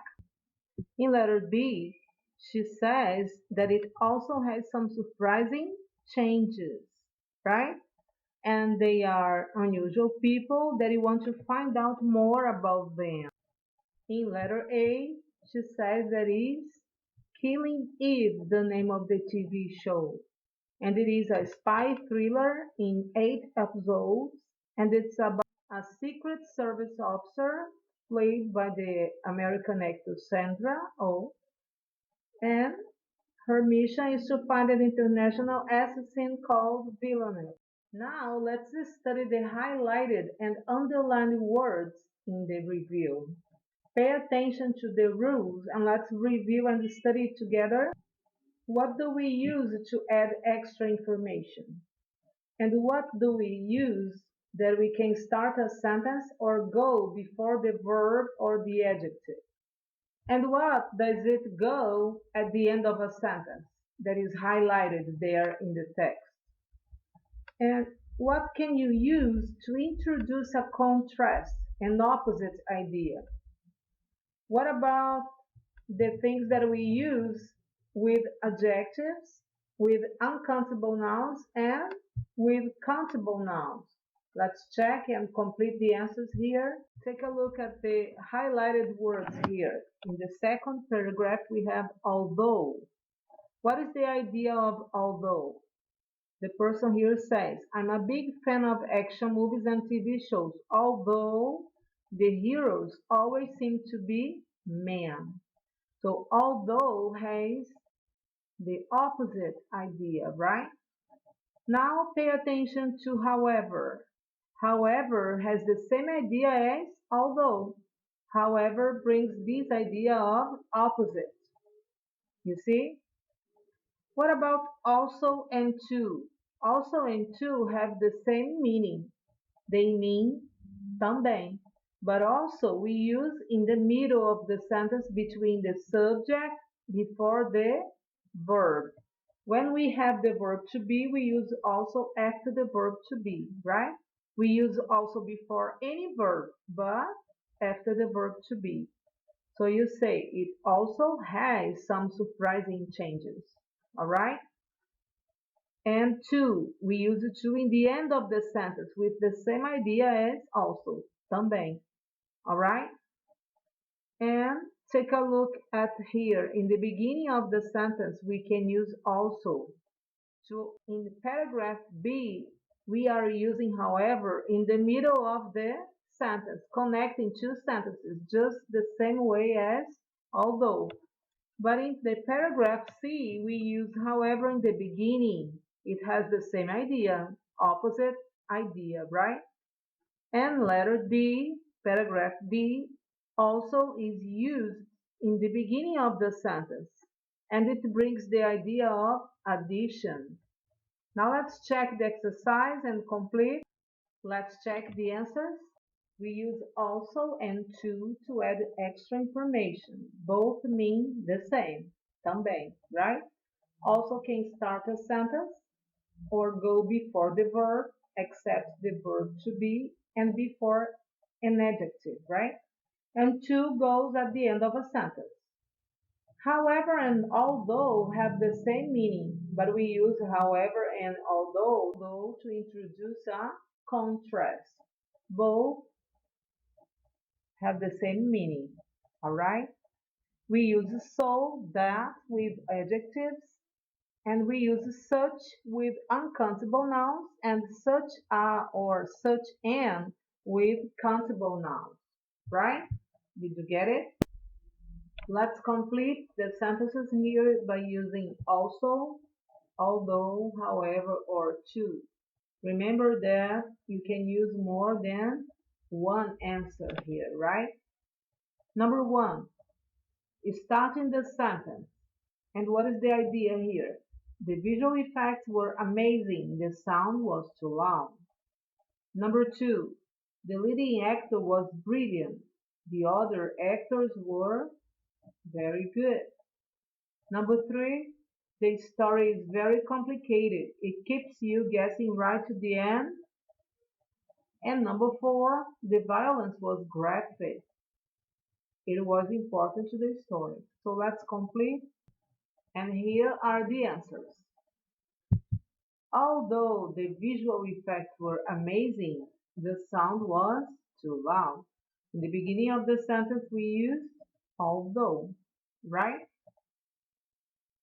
The leading actor was brilliant. The other actors were also very good. Also in the middle of the sentence, after the verb to be, right? Number three, the story is very complicated. It keeps you guessing right to the end. Two. Two is used here because it is in the end of the sentence, right? Number four, the violence was graphic. However, it was important to the story. Can I use although in this situation? Yeah, it is also correct. It's correct too. Okay? Now let's do this exercise about the use of so and such. We're gonna circle the correct options to complete the sentences here from numbers 1 to 4. Number 1. Very few movies get so excellent reviews or such excellent reviews.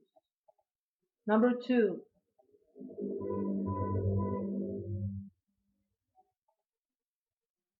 Number 2. The ending was so unexpected or such unexpected. I couldn't believe it. 3. I love Tarantino's movies. I think he's so a great director or he's such a great director. Number 4. The first series was so successful or such successful that they decided to make a sequel. So let's check the answers. Number 1, you say such. Very few movies get such excellent reviews. I'm talking about plural now, reviews, plural. So I use such, right? Number 2 and number 4, both are so. You say the ending was so unexpected. And number 4, the first series was so successful because we use so before adjectives, right? And number 3, I use such. Here I'm talking about a specific characteristic about director, and it is countable noun. So we use such a for countable noun. Did you get it? How to write a movie review.